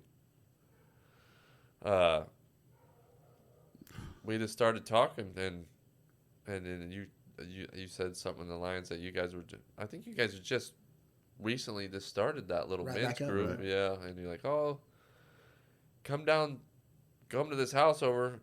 And we have a little meeting on Mondays, and it was right down the street from my house. That was at Aaron's house? Yeah, literally like quarter mile down the house. And I'm like, fuck, I don't want to do this again. I got to do something. And I don't think I could just quit. Like, if I just quit and tell her I quit, it's not going to work. Nope. It's not going to work. I gotta do something. I got to show action. Can I ask a question? After I left, when did you contact Rob? It was more like Rob contacted me. He seen me going downhill quick. But was it before I left or after I left that you had this conversation? I want to say after you left. It building up. I didn't know what was going on at home, but I know the signs. And you cannot go up and tell an alcoholic, hey, you got fucking problems. Right. And I knew after his dad, because my dad passed years ago, and I struggled. And I struggled poorly. But I saw the progression. I knew what was going on with Brad, and he took over my job as foreman. And I had my crew, or my old crew, saying, Rob? Yeah, let's go back a minute. So I've been following Rob's footsteps for fucking quite some time now. Oh, yeah. When I would leave a position, right, Brad would get right in behind took over for him for that hop plant. I started running that hop plant, and he went to a foreman's position. And then he moved up higher, so I took his spot as a foreman position. And then now I'm following your footsteps of trying to be sober. I'm not trying. Get back and answer Grace's question. So here's the question. So he was, and I was hanging out a little bit. I wouldn't go. I just hang out in the office sometimes.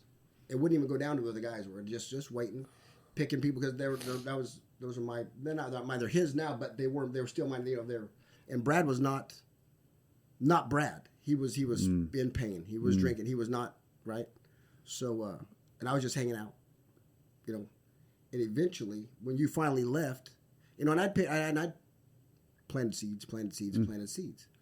So he knew what, but then when you left, it wasn't maybe a day or two, maybe the next day that he had come to me again, I think it was at the water truck again, but. And what did he say to you? I don't remember. That's some of that shit that I tried. I had told him, where's this meeting at? I go, well, because I think you're right. Because if he remember Aaron's dog had ran away. Brad found it. No, my neighbor found it, but brought it to my house. Brad's house, and that's I go, remember that house where the dog came from? We have a meeting there. There was only 4 of us at that time. We just started back up. It was me, Aaron, Doug, and Jason. I said, it's right down. Here's the address. This is the time it starts. I did not expect to see him, but just plant seeds, open the door. Yeah. And that's when the 2 shots in the beer came up. Go ahead. So I had hold on a second. I am not going to let you jump past this question that Grace asked. What? How long after she left did you ask? Oh, I started the next day. No. Oh, I started getting after it right then. The next day. So I didn't stop drinking right that second. No, but the day after Grace left, that's when you asked Rob about the meeting? No, Rob approached me. I never really went to him. He's seen me. Did you know I left? Is that why you did it? I approached him before. Then after she had left, he wanted to remind her, hey, where'd you say that meeting was at? Yeah, because I think I started talking to you before she was. Because I knew she was leaving, and I was kind of venting. All right. Okay. Yeah. Venting, Grace, I had your back on that. Thank you. I don't know this part of it. It was quick. But I was venting, trying to be like, hey, I'm the shit. Why is she leaving? Right. Look, this is what I do, and I do this and that. Look at the house she lives in. She gonna leave me. Look at the fucking ring on her finger. What the fuck? Exactly. Right. Oh, I did it, Grace. So I just knew I had to get sober, but I had to take action, and just quitting wasn't gonna work for me, because if I just quit at that point, when you're at the point where you're sneaking it, you're a fucking grown man, and you got to sneak alcohol. Oh boy, like you're not gonna win. No, just quitting on your own, it's not gonna happen. No, maybe for a couple days, maybe like for 2 weeks that I did, but I didn't want to go to the meeting. Thought about it all day at work. I don't want to go. I got to do something. I don't know these people. I don't want to talk to people. I don't want people to know my shit. And I got home, but I was like, I got to go. I got to fucking prove to her. I got to start somewhere. I got to start proving to her that I'm going to do this. And yeah, when I started, it was for her. When I quit drinking, it was for her and my family. I'm glad you made that point, Brad, because we talked about that yesterday. Yeah, glad you made that point. I 2 shots and a beer is what it took me to go, and I finished a beer right in fucking Aaron's driveway, hoping no one would see me. But at that point, I didn't care. I was like, did you throw that empty can in his lawn? I threw it in the back of my truck or in the back seat. But I was like, I'm fucking here. They see me drinking. I don't care. Like, I'm here. I mean. At that point, I'm like, I don't want them to see me drinking, but fuck it. They're not going to tell me to leave. And then you're going to someone's house, so that kind of made me feel a little bit more comfortable. And then we go in there, and it's just men like me, I'm still the young buck in there, but it's just we're all hardworking blue collar guys, and we started talking. I think we started reading. I wish I can find. I can't remember. We started reading a story out of the book, and it'll come back to you one of these days when you least expect it. It hit me. It hit me hard, right? And I'm just like, fuck! I can relate to so much shit. And I was trying to hold the tears back in there, because you're in there with a bunch of men, and it wasn't happening. Like I started leaking, and I'm trying to do the eye rubs where you can't. Dude, and he's sitting by me, and I'm so grateful, because when that's happening. Yeah. God's got him right. When this is effective, God's got him right where he wants him. Hitting hard. He doesn't know that, right? But I do. When I walked out of there, I knew I was an alcoholic, and I knew I was not going to do this on my own. And I knew that there was hope, because I really didn't want to go to rehab. I have, my company or whatever pay for that stuff. In my mind, I was like, I got to be at work. I got to keep those bills paid, Oh, yeah. I went through it. And I know she's just got a new place. I know she's going to need money. She ain't going to want my money. She ain't going to want to talk to me. But I know it's going to come down to where I'm going to have to help support that over there, too. And that you created. Yeah, that I created. So there's no argument. Yeah, that's right. the if I wanted to tell her to go get fucked, I might as well just kept drinking. Right. Yep. So I went home. Just fucking mess. That night I probably cried more than I've ever cried. By yourself? Yeah, by myself. So here I am in my house, by myself, with the dog, crying. And I think she left the bottle there. There was like a half a bottle of, big bottle, gallon of JD, Jack Daniels. I was just sitting there just processing, what the fuck am I going to do as I'm drinking shots. For some reason, I just kept pouring shots and drinking them. And then I'm like, oh, I'm going to make a video. I'm going to show her how much she means to me. Oh, boy. I bust out my phone, make a video. Still haven't watched it to this day. Make the video, and then there's still quite a bit in this bottle. I was like, I'm done. And I videoed, and I poured the rest of it out. I was like, I ain't going to do this anymore. And I haven't had a drink since. 900 days. I haven't had a drink since. And then you never sent that video to her? Yeah, I did. Oh, you did? I made it a Oh, point. I don't make something and not send it. Never watched it. You never I watched never watched it. Oh, she sent it. Oh, So- I was a pain in the ass. I had to send in a bunch of clips, make her down WhatsApp. No. This is so I'm in my new house and he's telling me he's getting sober and I'm so mad. I'm like, are you fucking kidding me? I move out and then you're gonna decide to get sober? Like, so it's like, I think it's only day 3. This is why I was wondering when you guys connected. And he calls me. It's like 10 o'clock at night. He's gone to AA. I know he has. And he calls me and he's like, I made this video. We're going to get back together. And I'm like, fuck you. And then he starts saying, you're Not as polite as that. Just so no. And he's like, you're such I know you better, Brad. like ungrateful bitch. And he was just going off. And I'm like, okay, this is That's perfect. going to win her back. I was like, this is perfect. You just validated why I moved out. This is great. And then he's like, no, I'm going to send you a video. And I want you to watch it. And so I said, okay. So he sends this video through WhatsApp. And I mean, he is annihilated. And I can tell that he is. I think I had my shirt off. And Hell yeah. Well, this was after leaving that meeting. Yes. Yeah. This Okay. This is my final. That was the final. and he But never delete that video, by the way. No. and in the video he's pouring Pour out the last. But it was a long video. It wasn't something I could just send in a text message. That's why I had to send it on the WhatsApp. WhatsApp. It was me pouring my heart out. YouTube, baby. Oh yeah. But what was so interesting about the video is that as drunk as he was like, I'm never gonna drink this again. And he was pouring the Jack Daniels down the sink. And he recorded that. It was devastating. But I'm crying right fucking now. That was my drink of choice. it was such a powerful moment that I didn't realize until later on. And I recently watched it again. And yeah. You watched it again. You didn't tell me that. I think sometimes I just have to remember where we've come from. Oh, absolutely. Never forget that. That's so important. And so it's so interesting that something I was so angry about for the longest time, I can go back and watch it. Be so grateful that was the last time he drank.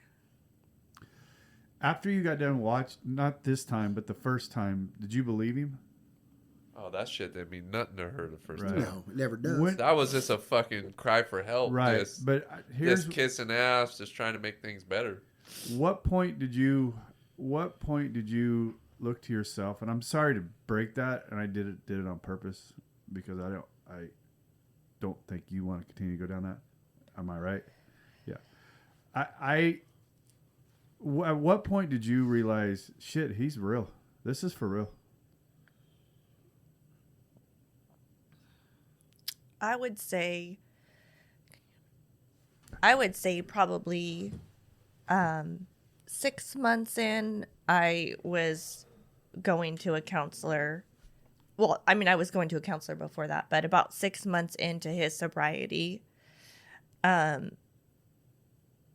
was pushing him. Like, I was pushing every fucking button I could push. I knew him. To irritate him? Oh, yeah. Oh, atta girl. Oh, yeah. I was like, I am not going to go through this again. I'm not going to move back home. I'm not going to give you any more of my time if you're not serious about this. And about 6 months in, I thought, okay, I think this is real. Like, he was just loving me. He was. I kept showing up. I kept showing up sober every day. I wouldn't leave her alone. And we started having meetings at Brad's house. I know. I was a part of That's that. where you started showing up. But my first meeting was at Brad's house, and it was the most. And I'm going to tell you this: the first time I walked in there, it felt like the most emptiest house I've ever walked into. That's because it was. Oh my! But dude, just the feeling of it, right? I didn't know that your wife had moved out. You should try to live in a house. If you're listening and your wife's telling you to get sober while you have family around you. Because if you try to do it when your family leaves, I couldn't even imagine. Fuck. I couldn't even. I just. So about 6 months. But that was my biggest thing, and I was resentful for, man, you're going to leave me. Like, I need to get sober. I need you. She's help. like, you're on your fucking own. Right. And I'm like, I've been here. How dare Right. you? Like, you say you love me, but you're going to leave me on my ass to figure this out? Like, but that's what it took for me. You know, I had to do it on my own. I had to figure it out. Can I ask you, I mean, of course, in the steps in the book and, you know, in the meetings, but how much, because every day at work, almost every day I would come, because in my position, I travel from plant to plant to plant, and I always made a stop, no matter what, I'd always stop by Clements. Right. To see Brad during this time, because... But he wouldn't come approach me. He knew I'd come find his ass if he was there. Because Because I had some shit to get out. Get out. But that's my question. How healing is, because... You got to get it out. You got to get it out. I don't care how tough you are. You think you're going to hold it in, and it's going to... You got to get it out. Even just getting it out. If you still don't hear what you want to hear, just getting it out, it just makes it so much better, because eventually it's going to come out. And for me, if I didn't ask you questions or vent to you and tell you what I thought about, you know, her pissing me off or she's this bad person, if I didn't get that out, I was probably going to come back out on her. Yeah, eventually it comes out one way or another. Yeah. But that's... You gotta get it out. You gotta talk. And now, how helpful was, because you guys, she was just coming back in the home about the time we had other men kind of going through similar who were leaning on Brad. Well, hold on a second. No, because I got sober in March. No, in April. So this happened in February. So you were a month ahead of me. So I started coming.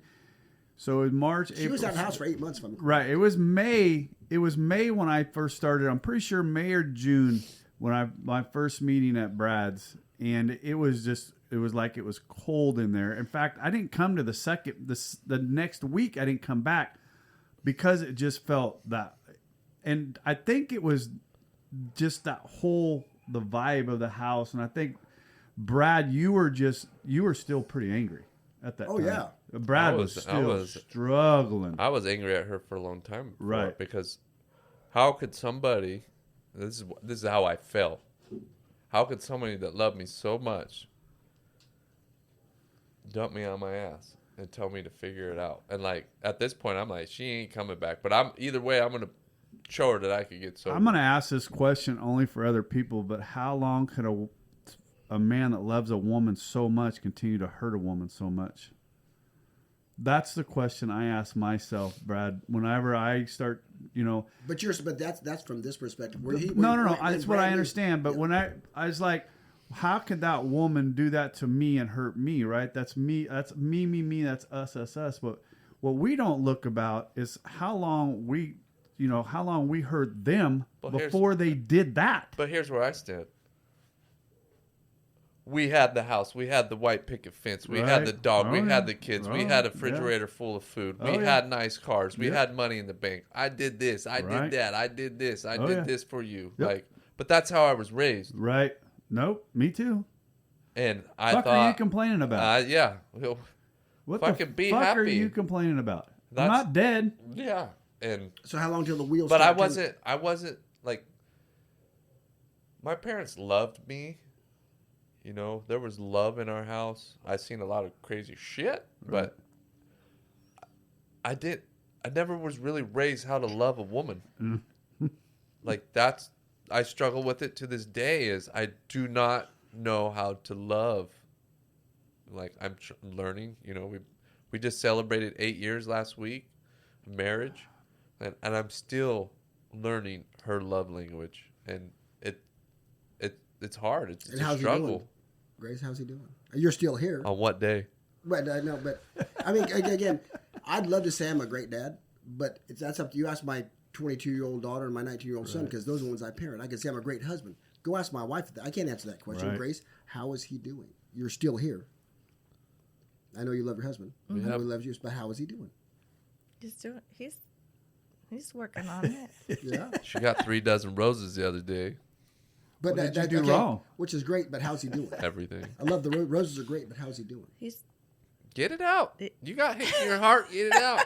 Yeah, see that? No, I just think it's a journey, you know. Absolutely. Every day is a journey, and every day is a choice, and you know, there's good days and there's bad days, but. Can I ask another question? Ask you another question? Because, I mean, it's not in every relationship. Of course, when there's the alcoholic, it's glaring. Okay, the problem, that's glaring. Once that's gone, did you have to do any growing, any changing? Did you see any things that you needed to do? You know, I wasn't, you know, I didn't walk on water either. There's some things I need to work on as this comes back together. Anything that you needed to change or felt you did or seen? Yeah, I think a lot of when first of all, when someone that you love is going through their sobriety, you lose the person you fell in love with. That's what I'm getting at. Yeah. Okay. So and you're meeting a new person. And I remember sharing that with you at the wrestling banquet. And that was something I was struggling with because Brad wasn't the man I fell in love with. And I had to grieve that. That loss. And so then when you meet this new person on the other side of sobriety, you have to, and going through counseling, that was one thing he was saying is you have to choose this. You have to choose to love him as he chooses sobriety every day. You have to wake up every day and choose to love him. And that's been the journey for me is waking up every day and choosing to love him and not relying on him for my happiness, because Brad will never be enough to make me happy. And it's not fair for me to put that on his shoulders to carry. But I'm also going to say I have a really, I don't have a good relationship with my dad. And I did often rely on Brad to be the man that I didn't have as a child. And that wasn't. So for growth for me was to have my peace and my hope and my joy come from God alone and not from my husband. And knowing that God loves Brad where he is, and if God is in me, then I need to love him the way he does where he is. And every day choosing to fall in love with him and the man that he is today. He's such a different guy. How so? I mean, obviously the drink is there, but because we see it as well. The Brad that came into the Brad now, it's amazing. Different. Night and day. Mm-hmm. Night and day. But look at the smile on your face too, because it's amazing. Brad and I grew together though. Absolutely. We were twins in the womb. Absolutely. Because we're only a month apart, and I was as angry as he was, but I still had my family. I still had all that. He was angry for different reasons than I was angry, and we grew together, and we watched each other grow through those 6 months, 8 months. And I'll never forget when Brad calls me. It's like the first time he ever calls me, and I'm like, huh? And he says, you don't realize how much you and I are alike. And I'm like, huh. All right. So yeah, but we grew together in that sobriety period of time to when I saw my peace starting to come is when was right after I saw Brad's peace come in. And to watch him grow, I knew I was just get it out. What he's trying to say is he wants to be like me. I knew my peace was coming. Right. If you continued to do the work. Right. Because I knew that he had worked Everybody's through. crying. It's awesome. I knew he had worked through what I'd already worked through. Right. You know, I didn't have to fight to get my wife to move back home with me. She was still here, which I don't know what's harder. Trying to get her to move back home or trying to get her to love me again. And Grace, you said it. I love the way you said it too. So graceful the way you said it is that you had to learn to love him as the sober man that he is. And I know that that's what Katie's going through. You know, our personalities and me, how I am, I want shit now. I want it right now. What do you mean I got to wait? Look at what I've done. I've been sober for 29 months, 900 days. I think I'm at 862 or something like that. I'm right behind him. But you look at that every day. Fuck you. Fuck you, Brad. I'm proud happy I asked you that. But we just were having this conversation the other day that I brought something up and Brad goes, I'm going through that same shit. I'm like, fuck. But our wives are. I mean, we do. They learn how to love. We hope. Right? What a gift. Thank you. Let's just go back. I mean, it was so bad in the beginning when she moved out. She's like, I'm getting you back. Like, I'm going her over the time. I'm going to the meeting. I'm going to get her food. I'm bringing food over to the house because I know she's just fucking work, mentally drained. I've just taken everything that she has. And at this time when he's talking to me and we're talking every day at the plant, right. He's starting to take inventory. He's starting to take his inventory and growing. But I'm going over there. I'm annoying the shit out of her. I'm being nice, and she's just like she said. She's pushing my buttons, and I'm just taking the beating. And then at one point, I remember calling my uncle because he went through this stuff, and I'm like, I'd tell him because I got to process to my family, that my wife left, right? And he's telling me, "Oh, you love her?" I'm like, yeah, I love the shit out of her. I mean, yeah, I did what I did, but I love her. And he's like, all right, well, you're going to take a beating. I'm like, what do you mean you're going to take a beating? He's like, you're going to take a beating. I'm like, I ain't taking no fucking beating. It's not happening. Like, I'm not taking a beating. Like, I'll get sober. I'm going to figure this out, but I ain't taking a beating. He said, if you love her, you're going to take a beating. He said, it's not going to last forever, but you're going to take a beating. Just trust me. And I'm like, fuck. I'm going to take a beating, I guess. And I took that beating. And I took it good, and she laid it on me. I mean, today I can understand that. How are you gonna all of a sudden be sober, right? And everything's gonna be perfect. So she's gonna push my buttons and see if I'm gonna crack, and I didn't. There was days I went over there, she would let me sleep on the floor. I mean, at one point. We got an air mattress, just like when we first met. When I used to go over a house, we were sleeping on an air mattress because the kids had a bedroom, and we were back on an air mattress. It was like we were like in the beginning days again, and there was days where she'd get mad, and I'd have to go home because she had enough of me. But I kept being present, and I kept being there because I wanted her to see. Maybe send her texts in the morning, Yeah, I just wanted her to see that I'm doing this. I'm doing this for you guys. And there would be days he would text me that he loved me, and I would tell him I remember those. And I would say, I can't today. Right. I don't love you. You were protecting yourself. Yeah, today I'm angry at you. Yeah. And then I'm like, you're going to come home one day? She's like, I'm not coming back to that house. You're going to sell that house. We're going to get a new house because there's so many memories in that house. I am not coming back to the house. I'm like, you're throwing this on my plate. How am I supposed? I'm trying to get sober right here. Now you're telling me I got to sell the house. Now I'm thinking about selling the house. I mean, it got so bad to one point. I'm calling the realtor, not the realtor, but the lending, because I'm thinking about fucking buying her out. Right. I'm like, well, because I told you to, because I was so angry at you that I was like, fuck this. I'm going to go buy my own house. I was going to buy her out and fucking go back to drinking and go lose it all.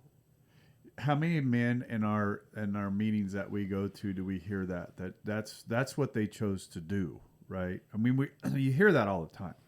She got mad and left, so I kept drinking. Fuck her.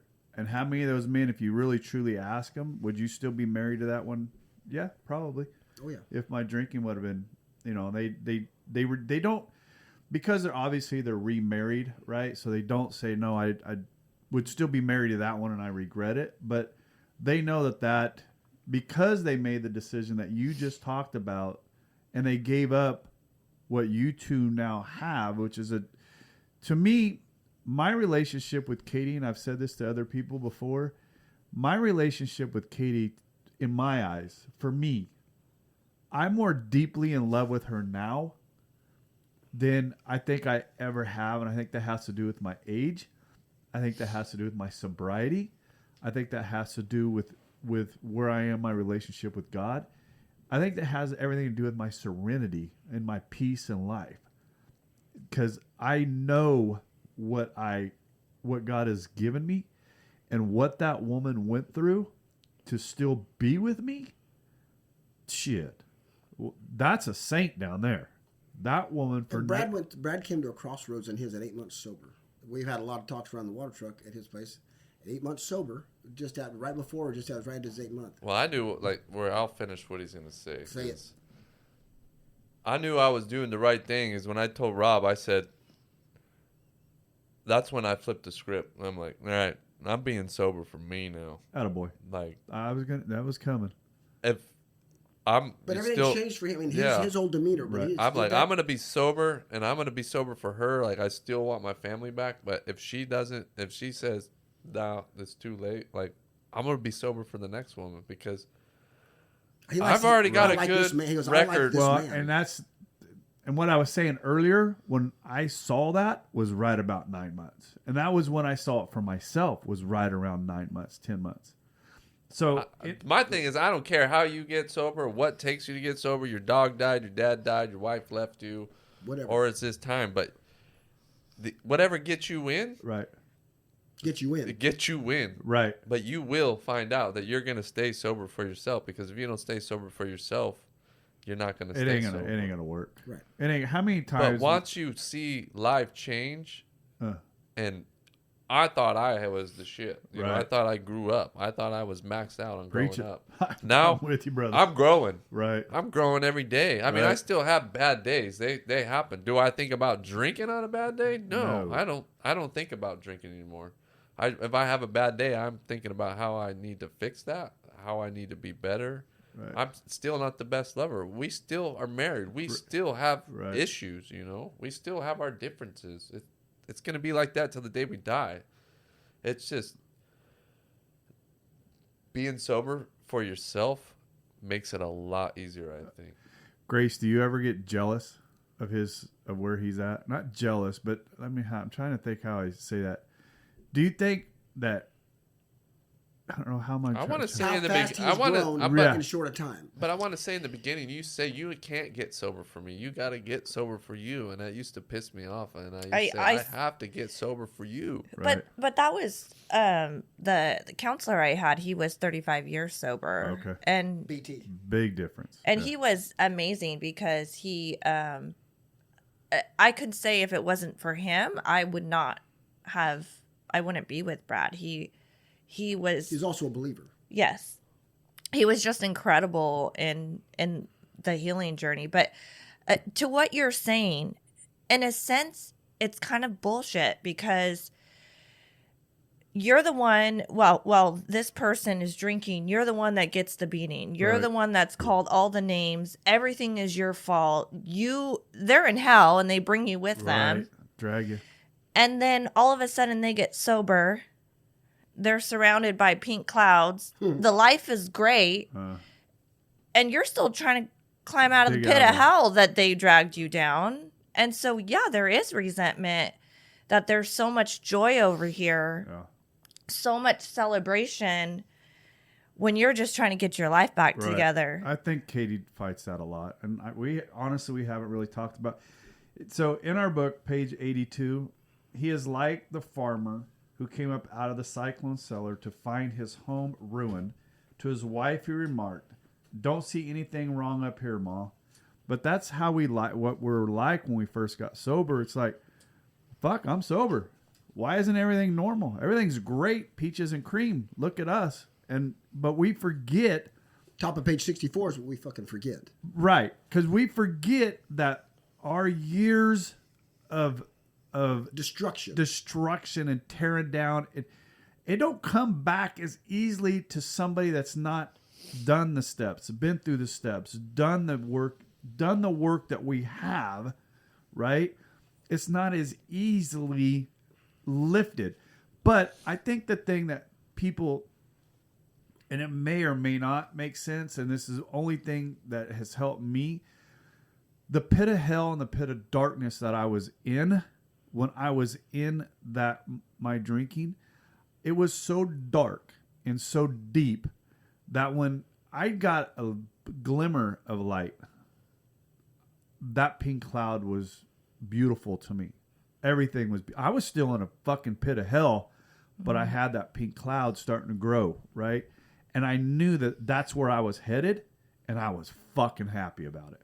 And I was going to keep going. Bonnie's biggest one was, how the fuck can you get sober for you go to rehab, right? You come back, you go to a room with strange people, and then we change fast. We do these steps because 90% of people don't do these. You do the steps. We grow fast because we needed to grow fast. We needed that. She didn't need to grow as much as Brad. No. He needed to grow, but that's why because there's not much more room to grow. We grow. Right. But how can you get sober for all these people and not me and your kids? Now and I don't care what alcoholic you are, you can hang a picture of your kids and your wife in your rearview mirror. You're not getting sober. Right. You're going to go continue to drink until the pain gets great enough. But that was kind of her resentment. How can you get sober for these? Mm-hmm. But she didn't have the same issue as you did as far as having to learn to love the man again. This new man, because I was kind of, it was just there. But her thing was, I'm not going to go through this and then have this man and gave that away to some other woman. Right. Fuck you, I'll burn you both in your house. That was her quote. I'd burn you both in. I'm not going to let some other woman have this. I'm not going to. Have the joy of this. Yes. Yeah. Have the joy of this. Hell no. Yeah. I'll kill you both. So, Well, I had poor Katie. She threatened to leave. She literally told me about 6 months, 7 months after being sober that if it wasn't, and this is maybe different, and if it wasn't for me, she told you, the fact that you were paying bills because if you had lost your job, she's gone. She was been gone. And God bless you for leaving because that's what. Yeah. So needed. I don't know if I would have. I don't know. I think know. I know. So let me say this. I know at that period of time, and I remember what my thought process was. Good. I can drink better if she's gone. Nobody nagging at my ass. That's how deep I was. But we know that now after working the steps. All the three of us sitting here know that's just a child whistling in the fucking dark. But terrified. You say that, but the last. No, I know I was. No, I know. I remember the conversations that I had with people prior to. I mean, it took not even my son-in-law. It took my daughter's boyfriend not to answer a call. He'll be your son-in-law. He will. Yeah, they're engaged now. But why? I mean, my oldest daughter wouldn't come around. Hardly come around. She was embarrassed, But why it took that moment to go, fuck, I got a problem, right? And it really, and honestly, Brad, answer this question: if Grace would have came back within the first month, would you have still been sober? I got sober immediately after she left. Like I didn't play around and fuck around. Like I wanted her back. I wanted her back the next day. Like a lot of people when everything comes back too soon. Right. That's my point. That's what I'm trying to get to. That's what I'm trying to get to. But I was. I don't know. I was pissed at her when she left. Like I was fucking mad. He needed that. So no one can answer that question. That's hypothetical. Can I say something? Absolutely. Yeah. She's gonna say no. I wouldn't. I would say the same thing. So I would agree with that. Earlier you had asked when did I believe in his sobriety, right? And it was 6 months. 6 months is when I believed in his sobriety, and that's when I was talking to my counselor, and he said, and I said, "Is it okay if I move back home?" Because Brad's begging me to move back home. I'm believing in it. We're good. And he said, and I'm not quoting him, but he was like, "Don't make it too easy." You drank the Kool-Aid. Yeah. The counselor, that's great advice, though. He said not to move back home. And he said no. He said, if you make it too easy for him, he'll start drinking again. And his advice was not to move back home at 6 months. And that's why I didn't. And I continued to have my own place. I think it was 8 months, wasn't it? Nine. It was a little over 9 months. And there was a period of time you started coming home on the weekends, or you come home every once in a while. But I didn't give up my spot. I wasn't committed to trying to make it work with him. And I think that's the best advice I got because I was believing in him, but he wasn't done proving to me. Right. So I think still to this day not done proving? No, but do I think if after 1 month I move back in? Yeah. Right. Even after 6 months, I was told there was a big chance he would start drinking again.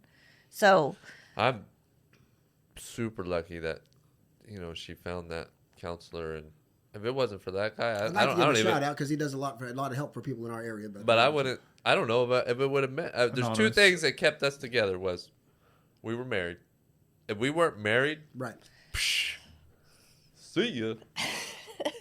So let me know what you want for child support because I'm fucking gonna go have fun. I'm not done. And then the second was that counselor. If it wasn't for him being in the program, understanding the program, we wouldn't have made it. I don't think she needed that somebody that she could listen to. Because in the beginning she wanted to sell the house. He tells her, "Hey, no rational decisions in the beginning. Right. Like you need to just calm. Everybody needs to just calm down and figure out what's going on before you start selling shit or doing anything like that." Because we would have sold the house today. If we got back together, we'd been grateful we're together. But we would have been like, why the hell did we sell the house? Right. We've been paying 7% interest right now. He was instrumental in the fact of going back to my own growth. Right. It wasn't all about Brad. Right. I remember. Did he ever ask you what was your part in anything? Now they ask, Grace, what was your part of this? I'm sure he did, and I can't the things that stick out to me is, when I would say, "Oh, he doesn't do this and that," and he would. One thing that really stuck out, and he said, "What does loving Grace look like?" He's all, create a roadmap. He's all, because I would say, he didn't respect me and stuff, and he's like, "Okay, well, have you told him that? What it looks like?" Yeah, I'm like, "No." I said, "I actually don't even know what loving me looks like." There's a map. And so in one of my journals, in the back of it, I have a list of what loving me looks like. And that became my roadmap. So in the beginning, when we were getting back together, instead of getting angry if he went out of the boundaries, right? I would he didn't know it. Yeah, that he didn't know. Yeah, I didn't even know. I would be like, okay, this is what loving me looks like. So something so simple that I'm asking you to do, that's what loving me looks like. And so again, for my own personal growth and for having patience and understanding, he gave me so many tools to continue my marriage with Brad.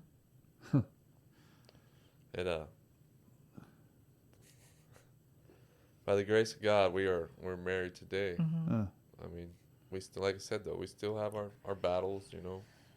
That's gonna happen. We have 2 kids in college, 2 in high school, 1 graduating this year. We got 1 in elementary school.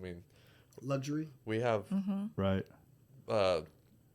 Really good jobs that demand a lot out of us. We got a lot going on. That's a full life right there, kid. And then when we don't got that going on, we're always out and about. We're always doing something. And you tell me I'm gone all the time. You guys are gone more than me and Katie. I don't know. It's pretty close race.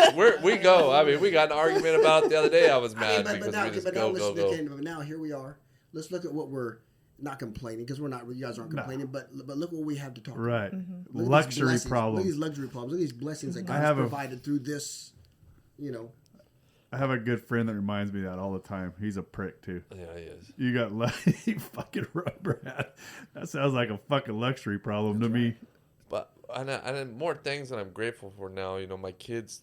I hate saying it like this, but I think they were resenting me too. I'm sure they were. Oh yeah. I was not a role model for them at all. I thought I was. Well, bills are paid, Brad. Food on the table. Right. Yeah. That's what we thought as men. We got a chance to go camping with you and your family. My wife. It was just me and Katie with Brad and the whole family. No, your oldest wasn't there. No, yeah, my oldest wasn't there. What was so fun is to watch them, and I'm pretty sure that the conversation even come up around the fire pit that night when your poor kids heard Larry's shit come dumping out of him. Well, after they heard your story, they're like, "Oh, maybe Dad is not an alcoholic." I remember Larry going, "You sure you want your kids to hear this?" I'm like, "Yeah, I want my kids to fucking hear this." But the relationship today that I have with them now is just. It's night and day difference. I remember them saying it around the campfire that dad's a different dad now. I remember them saying that. They look up to me, right? And they're not mine, right? But they call me dad. Like I when we got together, I said, "Hey, you guys don't have to call me dad. You can call me Brad the rest of my life. That's fine. I don't care." You want to call me dad? That's on you. That's something that I need to earn. That's right. That's not demanded out of you. Yeah, and Even the way that you can just hear the way they say dad, right.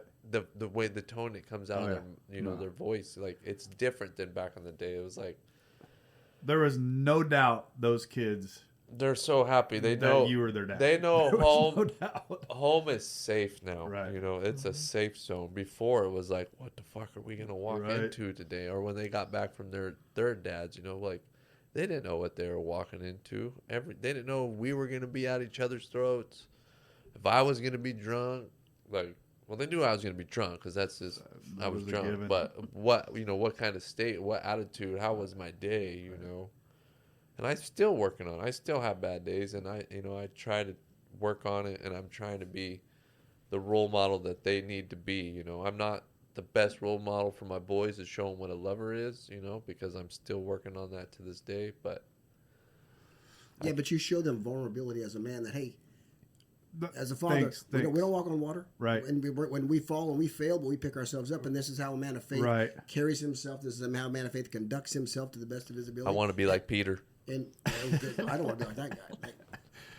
No, I love that. I don't know much about him, but we learned about him in service this morning. You hear people talk about that all the time in the rooms too. Is my kids don't know me ever being drunk, and our buddy Doug says that his son never knew him drinking. I can honestly say that my grandkids will never know Papa as drinking, and I love that. My kids didn't know Dad as a drunk until they were older, right? My drinking didn't take full 100% effect until Miranda was out of the house. McKenna was still here. I mean, my kids were grown. They were we're gonna have full that talk. grown adults. We're gonna have that. Yeah, I don't know if they want to come and onto the podcast too and talk, and that's going to be a rough one. But so tell me, Brad, where you're at right now. You personally, where are you at right now? As far as what? Spiritually, emotionally, in your growth. You said it the other day, and I'm trying to get you to say it again. What did I say?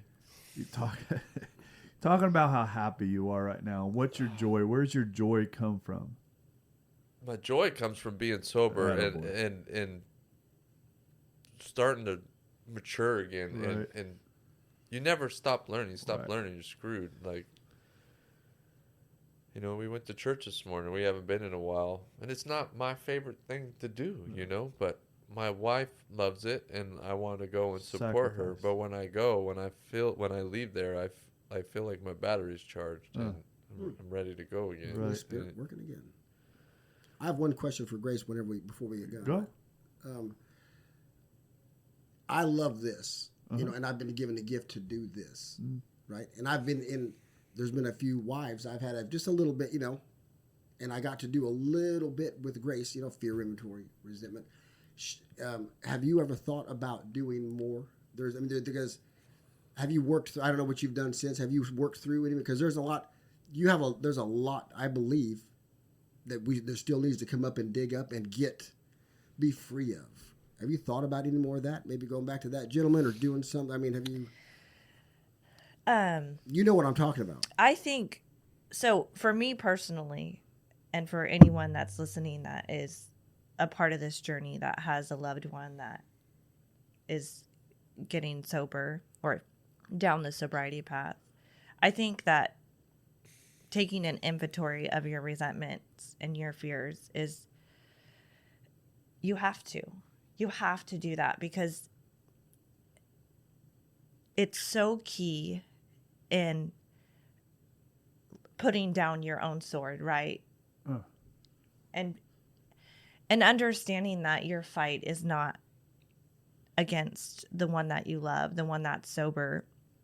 The things that they said to you, the things that they did to you, that's what you're resenting, not the person. But it all comes together. And so to answer that, it's to me a daily thing. I think meeting with you was incredible because I didn't know how much fear and resentment was taking my joy away. And so I don't ever think I'm going to be done. I don't. And I journal all the time. But if you were to go through my journal, you'll see where I'm upset about something or I'm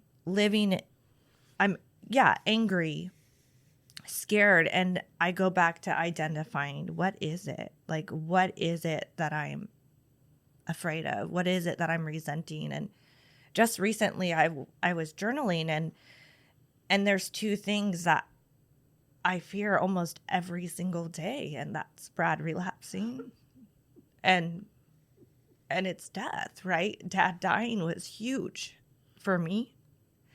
And I remember when he passed away, you know, just holding that cold body and just like there would be times I would wake up to just make sure Brad was still warm. And that was before he got sober. And so I feared that. And then when he got sober, I realized how much I was scared of him relapsing. You still? Absolutely. I would say that this journal entry is maybe just a month and a half ago. Oh, darn. But that was just you and I going through it it came to me, okay, that's a fear. I got to let it go. It's like when I went to Nashville like 2 months ago. You were like, "Are you sure you should go to Nashville?" And I'm like, "Babe, I got this. I'm going to be all right." Like But to me if Brad relapses, to lose him again, I can't go there.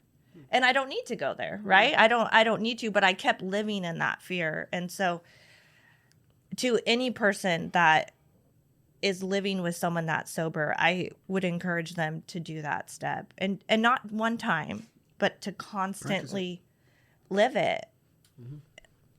And do an inventory. I think that this is, I mean, I love going to AA meetings. I absolutely love it.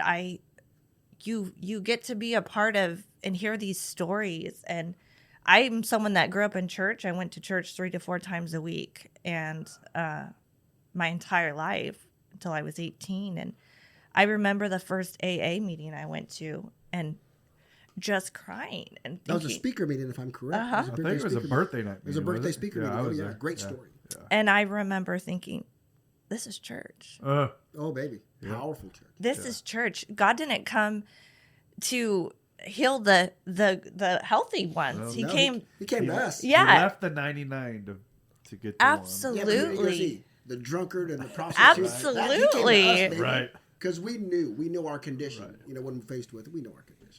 I want to open something up. Starting this Friday, our friends Mary and Matt are taking over the Friday night open meeting at Primary. So I heard you're taking over a meeting too. I'll be taking over the Escalon meeting in December. Brad is going to be my first speaker. God, hold on a second. I got to go back to this. I had to shut my mic off because what you just said, my wife said the exact same thing less than 2 weeks ago. But when do you think they'll ever get that out of their head, Larry? I don't think ever. I really don't. I can call the woman and answer the question if you want. No, she's a different breed. It's not that. It's you know what, Brad? When did we get rid of our fears? When did we get rid of our shit? I don't think Brad's done step 4 yet. We're working on that. He's going to. Fireball. God damn it. Who brought this girl? Hey. Rob just called you out. And now you're calling me out. Well, wow. I'm incredibly grateful for him sitting down and... Oh, hey, Brad, don't get me wrong. What I want to get to, I want to sit down with her and I want to crack into that family again. You know, let's do it. Your family, the family. Let's do it. I mean, I want to because the freedom that'll come with you from that. But what were you saying, Larry?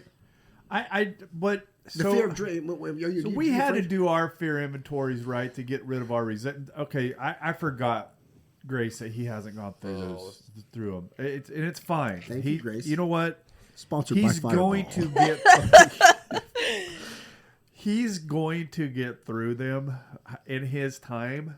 Trust me. I worked that stuff every day, all day. I mean, yeah, I haven't sat down and done it on paper and all that, but of all of the people that we hang out with, you're the I don't worry about. But I always got to be the odd guy. Yeah, but I think just knowing that I want things to be about careful though. Hold on, I want to be very careful here because of people listening to this, right? Don't be people like listening to this.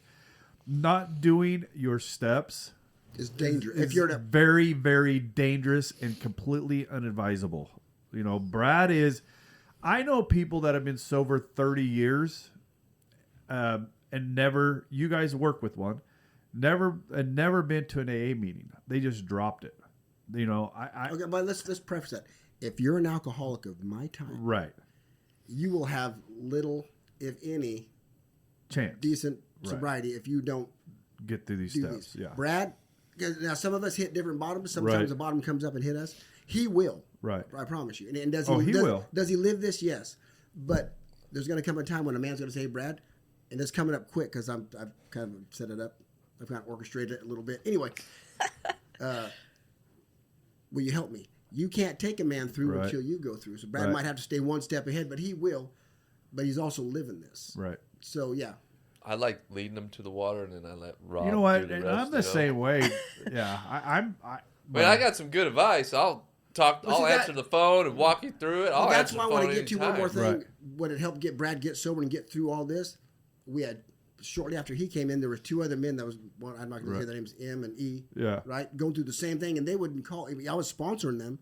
We would talk, and we were doing this work, but they would lean on him. Oh yeah. Heavily. Right. Which I encouraged because he was right there, and he was just ahead of him with you, and he would tell him the things he did wrong, what he was doing right, and really instrumental in giving this away. Well, what was funny? That's what keeps you sober. You can go. I know people have done the steps and dry as fuck. Right. They don't deal. That's all they've done. Right. So Brad has something to give away, or God would. But you got to also bring people stand. to I him. live dangerously too.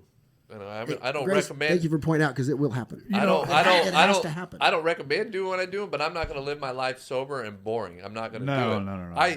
One of my really good friends own a bar. I'll go to their bar. I'll take my wife and them and my buddy and his wife. I'll take them bar hopping. Now, and there are people that can do that. There's people that would rather. And I don't have a problem.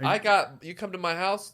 You go to the refrigerator in the garage. There's beer in there. Yeah. I got to stick my hand in that thing every day, past the alcohol, to get to my soda water or whatever I'm drinking. Right. Like, because you talk. I'm not going to page 82. I'm not going to live in fear of Brad's alcohol. talking about 84 or 64. And you know what? And here's the thing, Brad. Here's where we say this, and where people, you know, Rob says it, I say it, you say it, and because we stay spiritually fit, boom, we don't think about drinking any more than we think about breathing.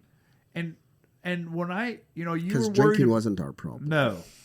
Fireball. When you say that, God damn. When you say you were worried about Brad going to Nashville, I'm in Texas, I'm in Oklahoma, I'm in LA. I'm by myself all the time. All the time I'm by myself. If I want to drink tomorrow, I'm going to be by myself tomorrow night. I'm going to be by myself Tuesday night. I could do it. What'd you do? You piss her off?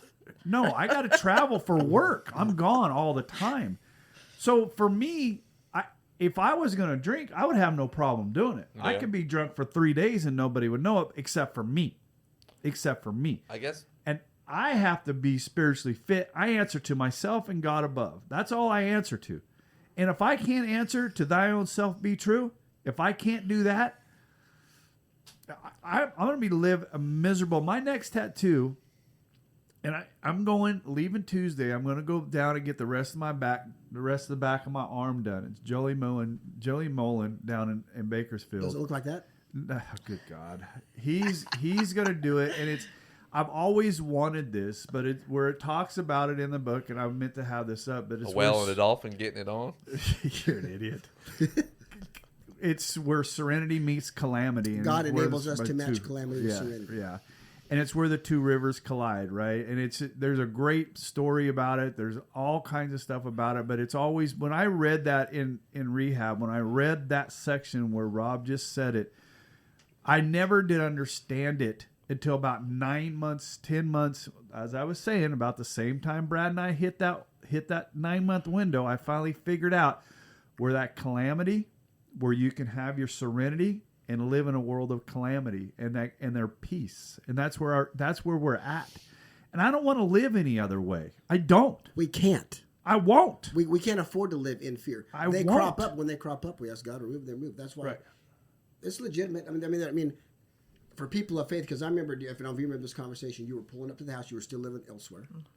You were just getting ready to move in. You were pulling up to the house. We were having meetings at his house, and we had not met. I knew you. We should, but you knew who I was, and I knew who you were. And you said the same thing to me.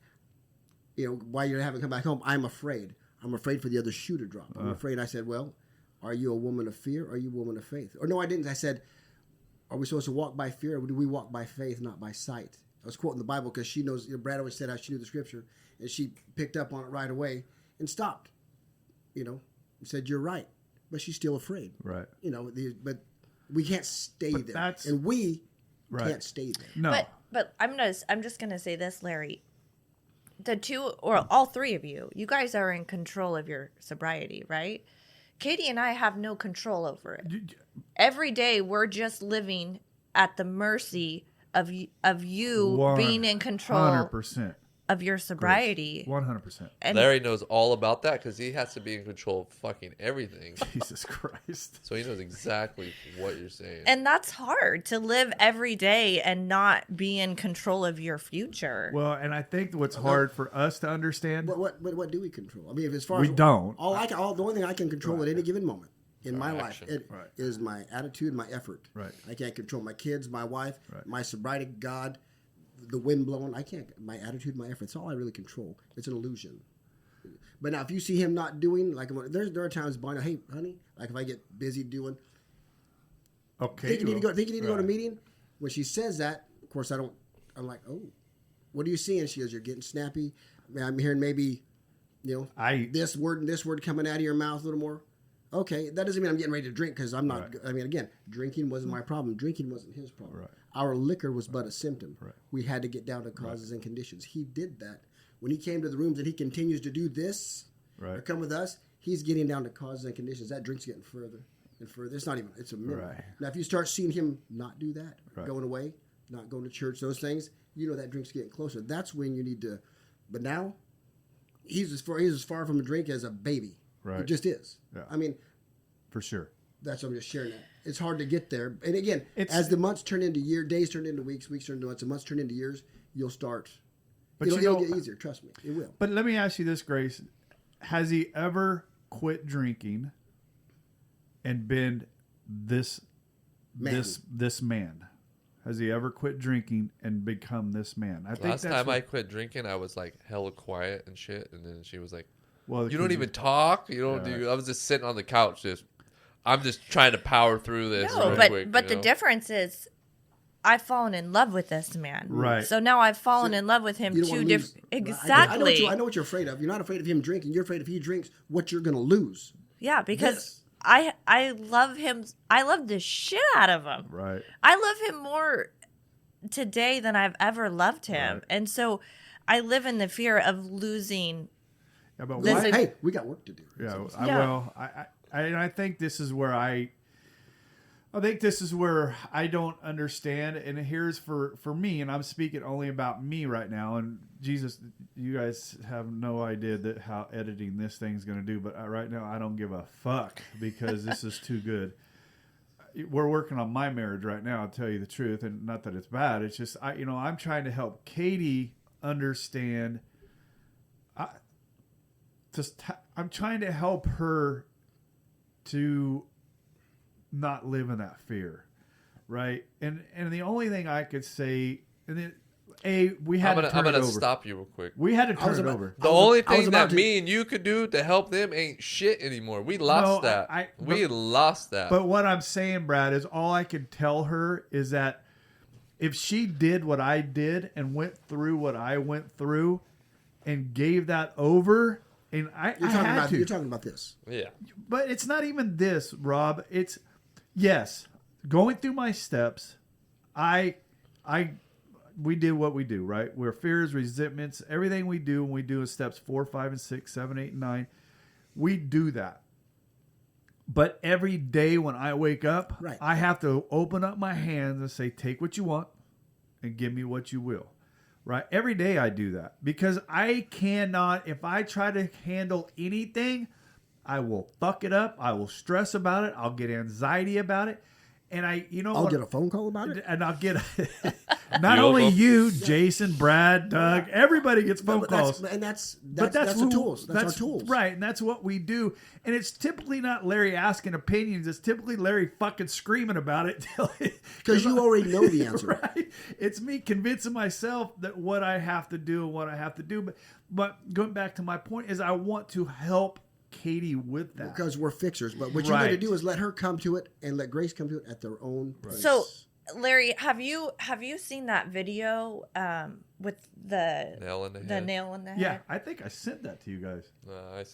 Yeah, but so, and I don't know. Right. I haven't talked to Katie about this, but when Katie comes to you with this, don't try to take the nail out of her head. Right. Let it be there. Right. She's on her own healing journey. For sure. Yeah. And when you try to fix, or when Brad tries to tell me I need to think a certain way, I even get more like, who are you? Right. You took me to the pit of hell. Right. Yep. I'm on my own journey back. Right. You're not. So I would just say, let her, when she's talking to you, she's not asking you to fix it. She just wants reassurance. Right. And Brad has a good point, and he shares it with us. I don't do it as often as I should. But I'm practicing. When he said when Grace would come to him, and I've worked with, and because me and Bonnie are different, she's a different animal, as Brad would say. But he does make a great point. When you come with him to something, he says, "Hey, do you want me to fix it or listen?" Right. Kind of deal. That's great advice because most they just want to listen right. and just shut up. And I've gotten real bad. Well, I'm getting better. I brought this up the other day because you and I finish each other's sentences. Right. We're about to say we do that, and I do that to my wife. Okay, I'm done talking. That's what she'll say. And this is 14 years later. Is one of my character defects that I steal. And I know what you're going to say, but let them fucking talk. Let them have their journey at their pace. They didn't have to move at our pace. They weren't killing their fucking selves. Right. We were, and just be there. And I think years later, my wife is, and she'll say, "Hey, honey, thank you." What did you just say to me? Right. Did you say that word? Thank you for letting me come to it on my own and in my own time. What a gift. Get out of the fucking way and let him, just be the best husband, father you can be in the moment. Yeah, that's what I'm grateful for today. I feel that I'm a better father, a better husband, a better friend, a better coworker, a better brother, just a better person all around. And even if you didn't want to quit drinking and you wanted to practice this, it'd make you a better person. It'd make everybody a better person. Everybody after the Mary and Matt. I mean, if you want to stay bound, whatever. But if you have guts, whoever you are, find someone to take you through this. Well, and what you say, this wouldn't hurt my grandmother. It wouldn't hurt my grandmother, and it wouldn't. And my sister's gonna tell you, "Well, our grandmother's dead, Rob." I know that. It don't matter if you're a devil worshiper and you wanted to do it. Live, just it's the freedom that can come from this. How free do you want to be? How free, right? That's How Rob free do you want to be? How free do you want to be? Right. Hey, I'm gonna wrap this up. I wasn't done. Well, fucking wrap it up. We've been talking for 3 hours, fucker. I got one more thing to say. Sponsored by Fireball. Go ahead, Brad. Oh, I just want to, talk to the listeners a little bit about. Good. If you're trying to get sober, you're thinking about get sober. Don't be about it. Don't think about it. Be about it. Get out there and get it done. Try it out. See what happens. Action. Talk to people. Get it. You have to talk. You got to get it out. You're holding it in, then there's a problem. My jar, and I didn't bring this up when we were talking. My jar was so full of fucking shit that I just kept stuffing and stuffing and stuffing, and I couldn't get the lid on it anymore. And then that's what really just. And then once that jar got emptied and I went through all that shit, fucking life is so much better not knowing that that's right there on your side and you're carrying it everywhere you go. And then you have an issue, try to get through it.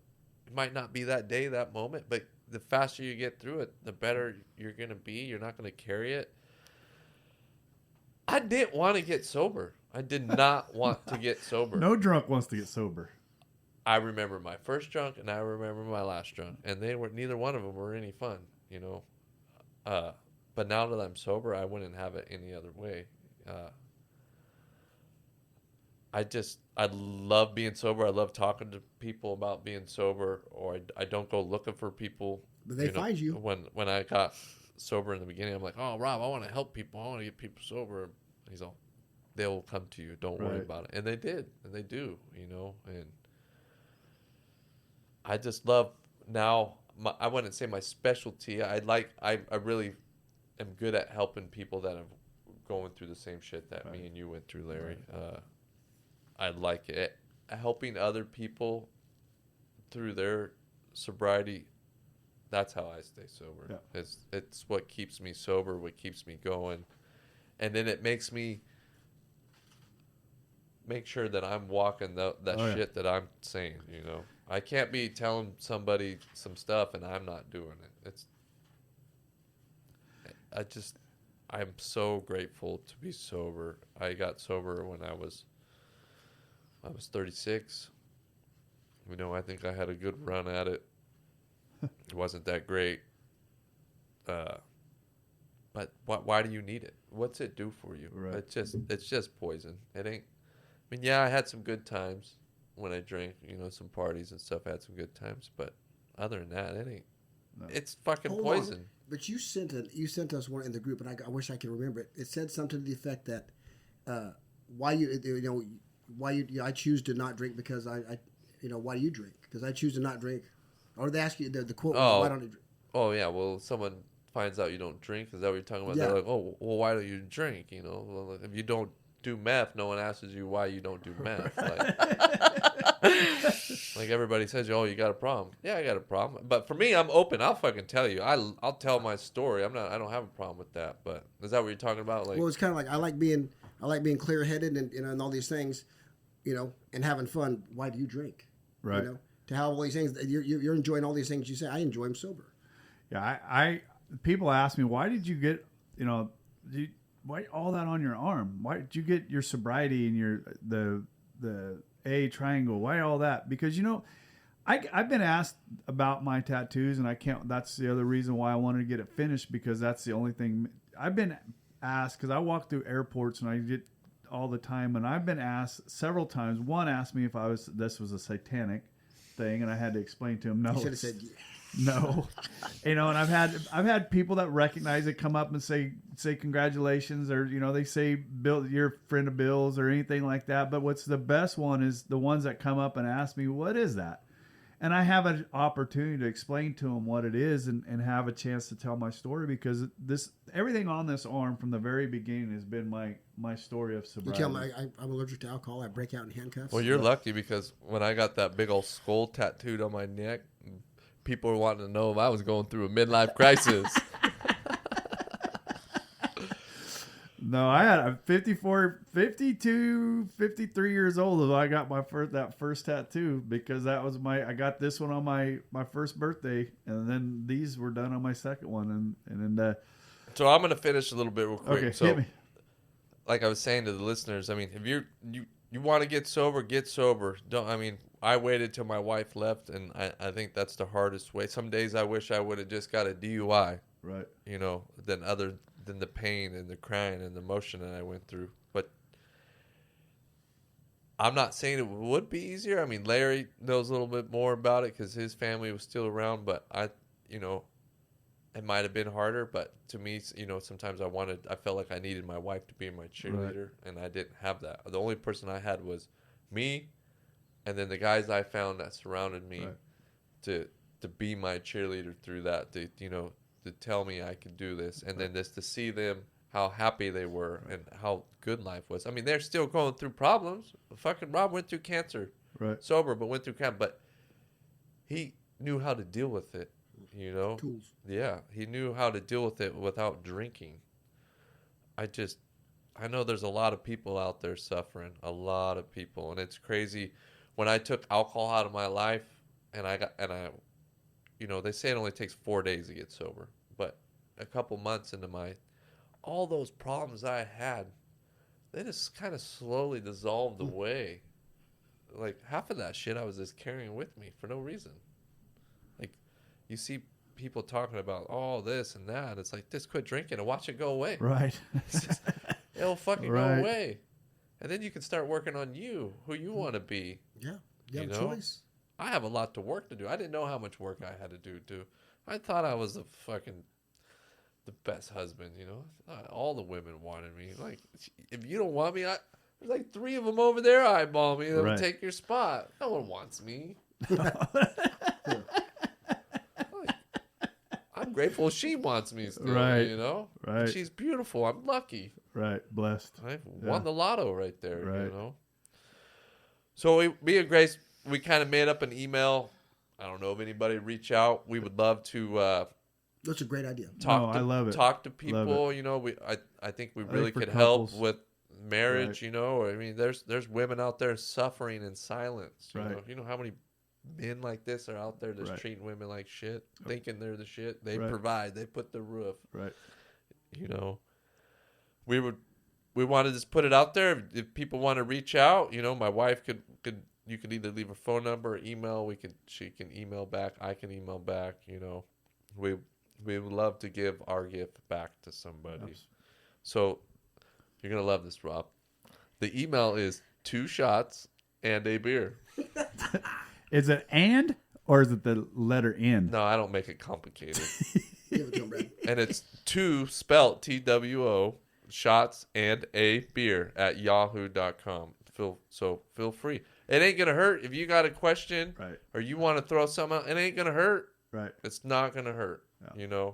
Or you want to reach out to me, I can help you. Hopefully get sober before your wife does tell you to fucking kick rocks. Because some of them don't come back. My wife left. She could. I played hardball and said, I ain't leaving. You fucking leave. Right. Sometimes I wish I would have just left and maybe I could have weaseled my way back in a little sooner. But it all happened the way it happened for a reason, and it worked out perfect. So reach out. If it ain't out to me. Say that again. Say that one again. Yeah. 2 shots and a beer. TWO.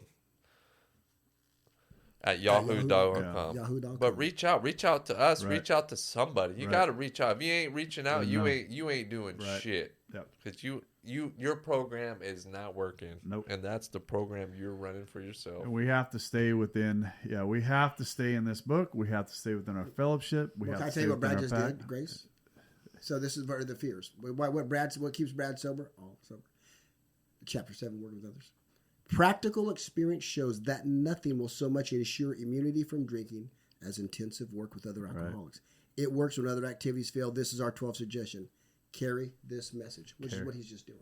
Right. Carry the message. You keep doing that, you're good. Right. You stop doing that, it's a matter of time. You're in trouble. But I also think that Grace could she could help women before they just throw the towel in and say, fuck it. Yeah. No. I mean, even if they're in the situation where they're out on their own, but they're done, but they're not done. Right.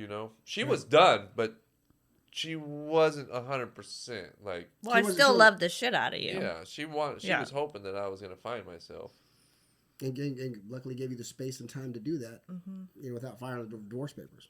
I'll tell you right now, that was the hardest thing I've ever done in my life. What? Was win her back, get sober, and win her back all at the same time. Would you want to start over and do it again? I'd live my life every moment over to this day and to be right where you're at. Huh? Yes. People think we're fucking nuts when I say that, but I'm going to tell you right now. She's starting to finally understand when I say that. Right. She is recently, like, I understand what you're saying. But before, she's like, nah, you're fucking crazy. Yeah, no, Katie. I wouldn't do it again. I wouldn't have. There was times I could have got off the ride, and I knew I should have. The doctors tell me I'm sitting, my wife's crying, and I didn't. I chose to keep, and I got to own my shit. I can't say, well, God needed me to keep hurting her and keep lying and do it. I don't. Another 3 months. No, I didn't. I chose to keep doing it. I get what you're saying. I could have got off the ride anytime. I chose not to. But I know what you guys are saying too. I think I'm saying more of my childhood, just having that time with my dad and those. I just don't think I would appreciate what I got if I hadn't have went through the shit. The pain. The pain, and you guys have seen me talk about that deep fucking pain that I was in emotionally, and to explain that to people hurts every time I say it, because it almost makes me want to drag back down in there, and that's where Katie gets you know, she hates it when I talk about it because she knows how deep I was, or she didn't realize how deep in depression I was. And then she feels guilty about it that she didn't see it sooner and try to do something. And, you know, she feels that. And, you know, when I go back and I want to be able to shoulder that pain, I want to take that pain away from her, and I can't. So when I tell her, you know, when I'm trying to give her advice, that's what I'm doing, is trying to shoulder that pain. Just, you know, put the yoke on me for a little while. Let me take it. I can but it's handle. It's not yours to walk. It is, and you're right. I know that. I know, but man, I want to take that pain away, and I want to. You know, I want her. You know, I want her to walk up out of that storm, that storm shelter. I want her to come up. I want her to see life is good, man. Life is fucking good. It'll take time. She will. She's still a female. God damn it, Brad. You motherfucker. Another thing I want to touch too, we didn't really touch about, is Grace. She still drinks to this day. She's not sober. She still drinks. Fireball. I What is your drink of choice today? I don't. Jack Daniels, always. Yes. Always. So she still drinks. Yeah. So when I first got sober, I was like, oh, fuck that. You're going to, you know, I wanted her to do it with me. If you love me, you'll do it with me. Oh, I love that. I love that. Yeah. But don't be that. Don't be that person, you know. Your problem is you. Right. Her drinking ain't my problem. No. I mean, if she got bad, you know, I'm here for her and we can figure it out. But you know, I think a lot of people like, oh, we're gonna do it together. Right. Like, she had it figured out. I didn't. Yeah, Katie still drinks. You know, I think that was the hardest thing for me. I tried to get Bondi to drink so I could take advantage, but she didn't drink when you were drinking. No, she doesn't not drink her. Katie stopped drinking altogether towards the end because she was too paranoid of what the hell, you know, where I was going to end up. So she just quit drinking altogether. And now she'll drink, you know, if we go out in that, and there's still wine. I mean, there's full bottles of wine around here and other stuff. And I, just like you, Brad, I could give two shits about it. I don't. You haven't had to replace any bottles of wine lately? No. Damn it, Brad. But it's, you know, great story. It is a fucking, that story makes me laugh every time I tell it. The craziness. It's a shit we do. The insanity we do. Oh, dude. But we think it's normal. Yeah. It was normal then. Yeah. Hey, Grace, Brad, you guys have been awesome. I don't even know where I'm going to begin with editing this. I don't. I got 2 days to get this one done. I can't be any more. You guys did more for me today than I think you guys can even fathom. Thank you very much. And we found out why you have the tissues on the table. You know, this is literally the first time I've ever had to use them, fucker. No, it's the first time you've used them. You had to use them almost every fucking time. You use your sleeve. Yeah, you guys have had some powerful stories on here, man. Some of these stories you listen to. This was great. I try to go back on the stories I've listened to, the people you've had, and I try to like play myself through that and how I would stay sober to that, and I can't wrap my mind around. Like, I can't do the math on that. I can't figure it out. Those people, Matt, Mary, Jason, like. Well, hey, Brad, don't cut yourself short. No, you my know what? story ain't shit. Hold on. Everybody's loss, right, is gauged by their mental state of mind at the point, right? Well, I try to turn it and go, like, if I quit drinking when Dad was still alive, like, would I have made it through that? Like, I'm like, I don't know. Right. I don't know if I would have made it through that. Depending on how much sobriety, I think the more sobriety I had would have helped me. But, I mean, you got people on here that were going through some rough shit with a little bit of sobriety. And it's like... And who they choose to surround themselves with. That's, you know, how many times have we said it growing up, whoever we were told, you are who you surround yourself with. And who do we surround? I surround myself with hoodlums and Jason. You know, that's who I surrounded myself with. We had lots of fun, right? But it's true. Right. You have that. Look how many people you've touched. Look at... Oh, yeah. I'm just calling. Look at Eric. Look at Matt. Right. Matt. You've helped more than I have. I've done the steps. But when they were really in need, when they really wanted answers, they didn't come to me. They came to you because you had lived that particular problem. I can honestly tell you, I've called and talked to you about shit that I've never called and talked to my sponsor about. Oh, yeah. I have. Thank you, Payne Weber. Thank you, Brad. It only happens once in a while. You don't want to hear the truth. Yeah, because I almost went a couple of times. Guess what? I almost went and did. Hey, I would bust some Fireball. Fireball. We might get a promotion. You guys are gonna get us a fucking Sponsored by. Hey, we gotta He's get gonna out cut of all here, that shit out. No, yeah, probably all that. Hey, cut out the tuna can thing. No, that's fucking staying. That's actually going to be a snippet in everything we do from now on. Snippet. All right, we're out of here. Hey, All right, thank you for having us. thank you, Thank Brad. you. Thank you. Hey, if you ever want to get in touch with us, it's going to say it again in our outro here in just a minute. But you got Brad. Say it again, Brad. Say your email again. 2 shots and a beer at Yahoo. Letter 2 is spelt out. Attaboy. You can reach Rob and I at recoveryunfilteredrobnlarry at gmail.com. That's recoveryunfiltered Rob The letter N. Larry at gmail.com. And thank you for joining us. Don't be afraid. Share us, like us, tell your friends. You know, don't keep this thing going. God is with us, and we appreciate it. Thank you for joining us today. We hope you learned something today that will help you. If you did not, come back next week and we'll try again. If you like what we heard, give us a 5-star review. If you don't like what you heard, kiss my... You can't say that, can you? Anyway, if you don't like what you heard, go ahead and tell us that too. We'll see what we can improve. We probably won't change nothing, but do it anyway. Hey, thanks, Rob. Come back next week and hopefully something will be different and something will sink in. Take care. This has been Recovery Unfiltered.